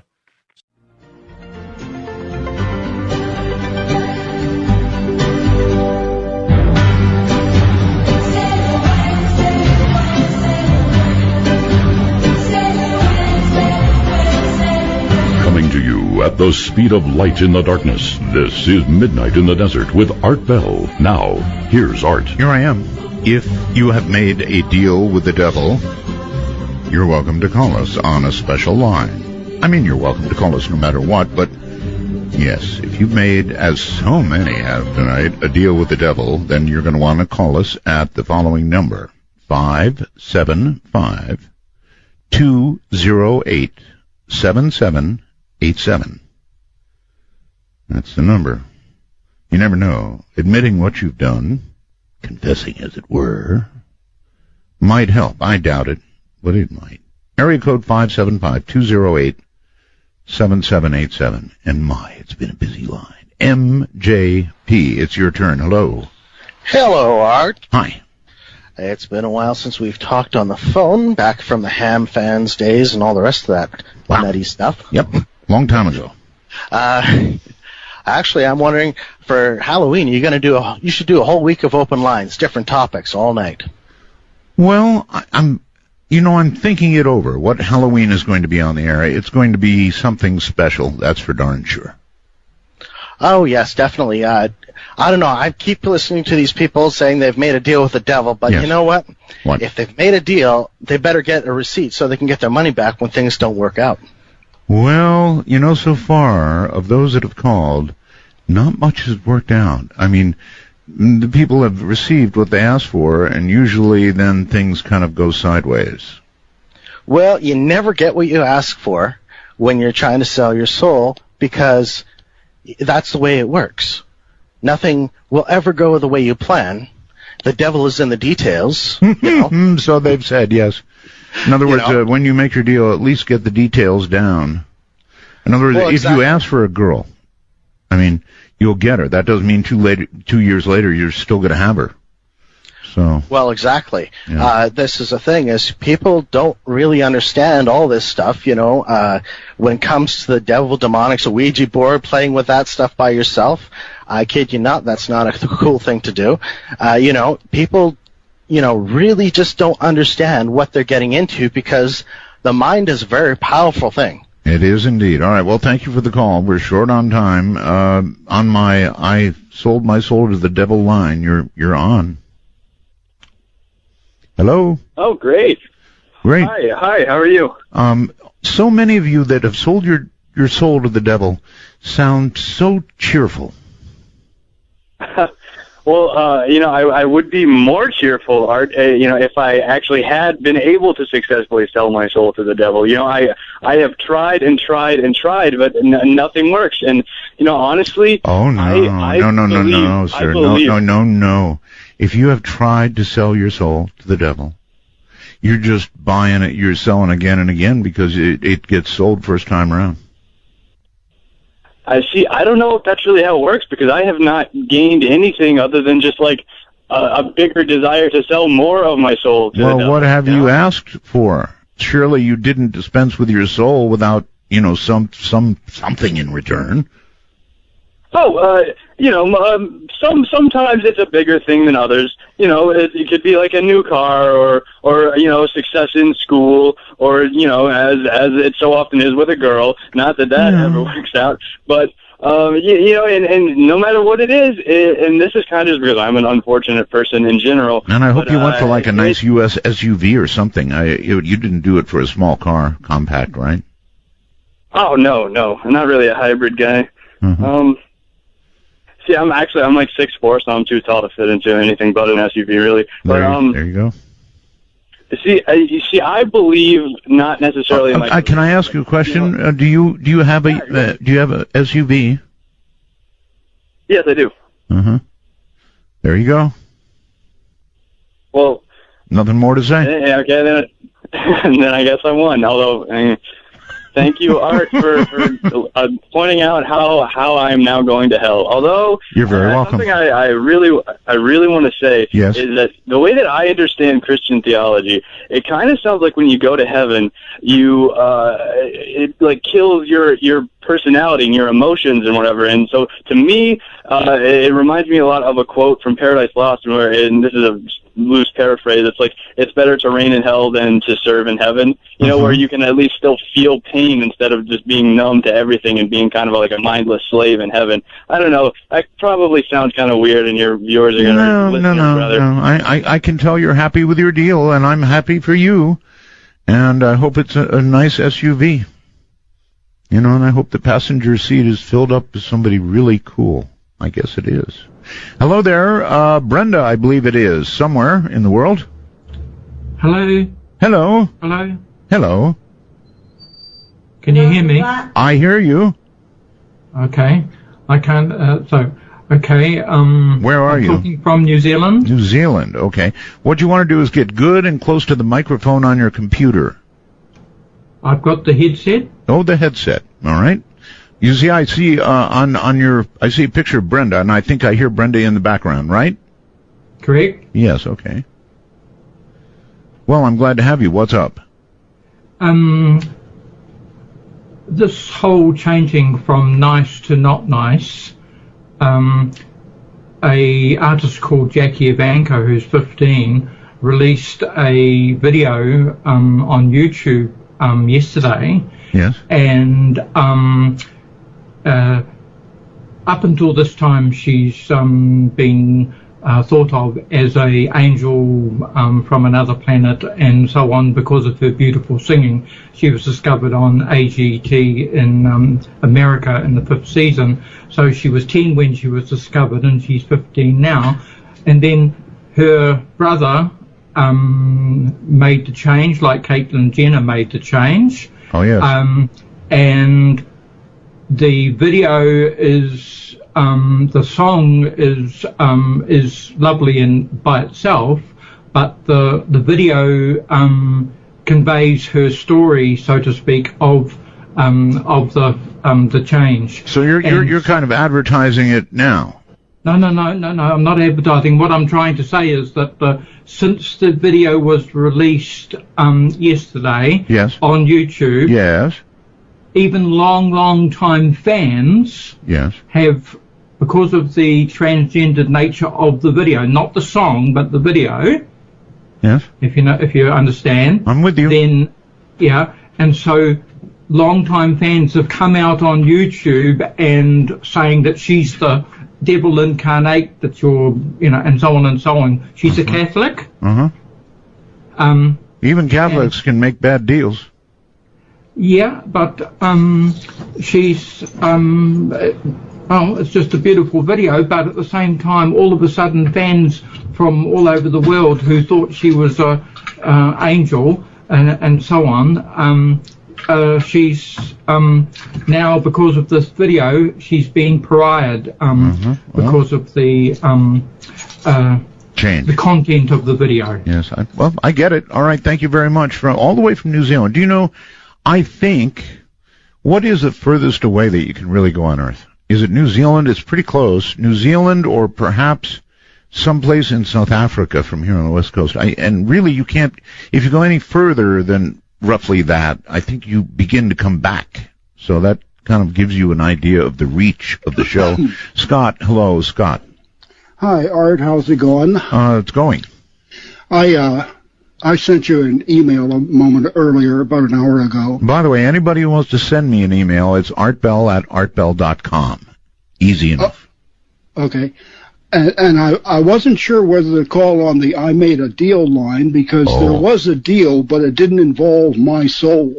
Whose soul? Well, in 2006, I had occasion to buy a chunk of Pope Benedict XVI soul. How do you get that opportunity? Well, it was $15, and at the email I sent, you can see the numbered certificate. And the guy that was behind this was a Luciferian by the name of Aaron C. Donahue. Well, how do you know you really had the goods to sell? Well, I don't know. But it sounded like a unique item, one of 666 certificates. Wouldn't you think?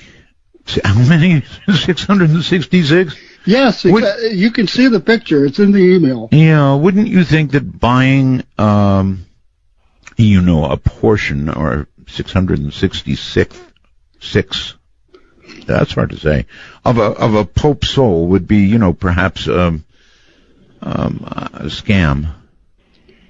Well, I guess it depends on where you're sitting. I mean, I have questions about the existence of, well, I know the Pope exists, former Pope, but I'm not so sure about the good guy up in the sky or the bad guy way down below. So it was more of a humorous thing, and like I said, how many chances do you get to buy a certificate? Not many. Good for 666. You have to think, what if it's real? That's really horrible. Now you actually own part of a Pope. I dug it up. I'm holding it right now in my hot little hands. I hope to get it framed. I bet your hands are hot. Yeah. But I wonder if someone would give me a hassle over framing it, because it is a rather contentious chunk of memorabilia. I'm not sure what kind of frame you'd put that in. Something with flames, maybe, or an effect of fire and brimstone. I don't know. Even having purchased, and I presume you paid the money, right? $16? Yeah. Did this come from, I don't know, like Nigeria? No, it was, I think it was in California somewhere. Well, that figures. Yeah, Santa Clara. Figures. I sent a message to Aaron. I kind of fell out of touch with him a while back, letting him know of your new program. Oh. But I don't know if he's doing media nowadays. I see. Well, thank you. And you know what? It would sure be fun if you could take a picture of that certificate and email it to me. Could you do that? Yeah, I'll scan it and I'll email it at the same address. Actually, I don't really have much use for it. I'll give it to you for $5. No. I just want to see a picture of it. That'll be fine. Okay. You hold on to the certificate and lots of rock. All right. All right. See you later. Part of a Pope's soul. Hello there. Hello? Yes, hello? Hi, I'm sorry. Let me take you off speaker. Yes, thank you. Sorry about that. Hi. Hi.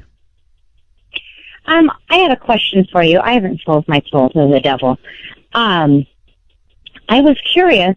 Do you want to make a deal? Do you want to make a deal now?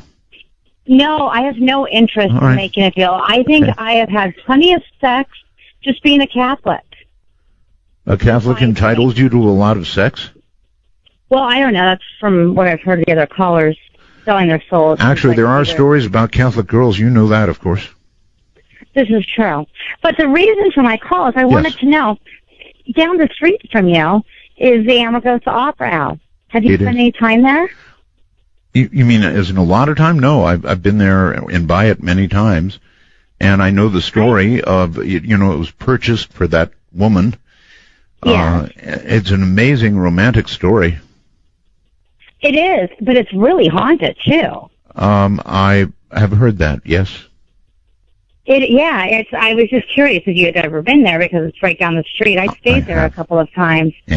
And I couldn't get a good night's sleep there. I won't stay there anymore because all night long I had something waking me up. Like what? I don't know what it was. It was patting my bed all night, and I would try to ignore it, and then it would shake the bed harder.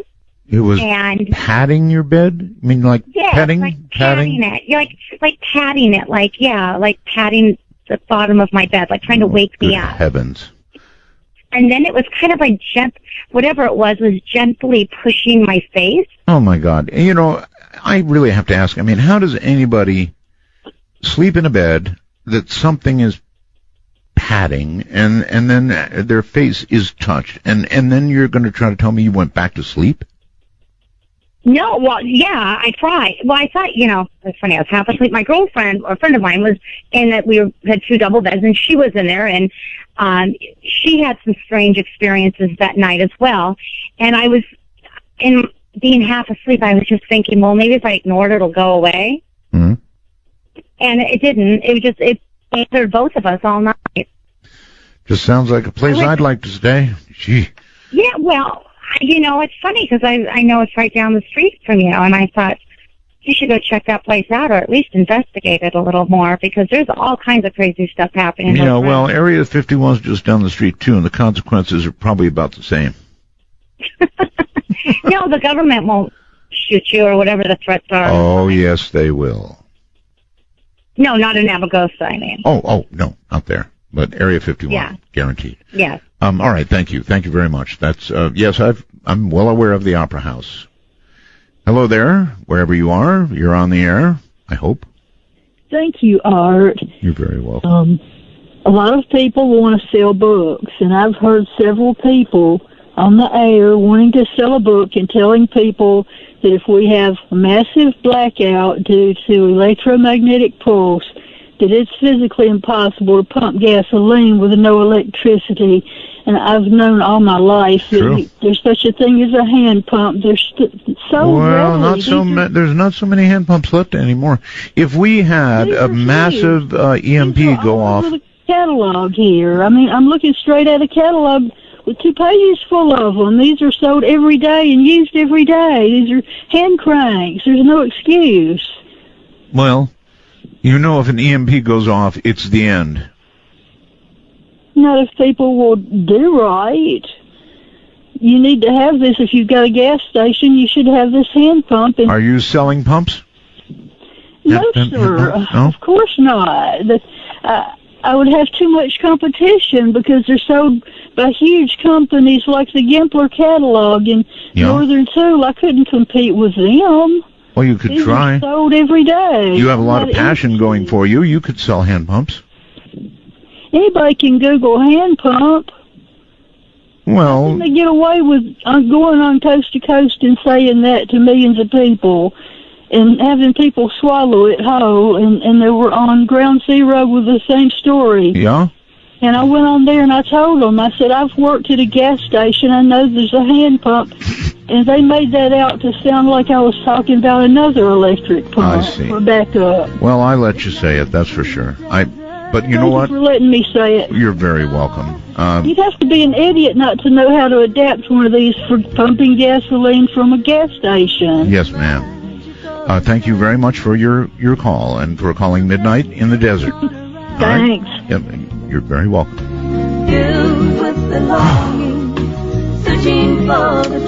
Well, that was quite a night, wasn't it?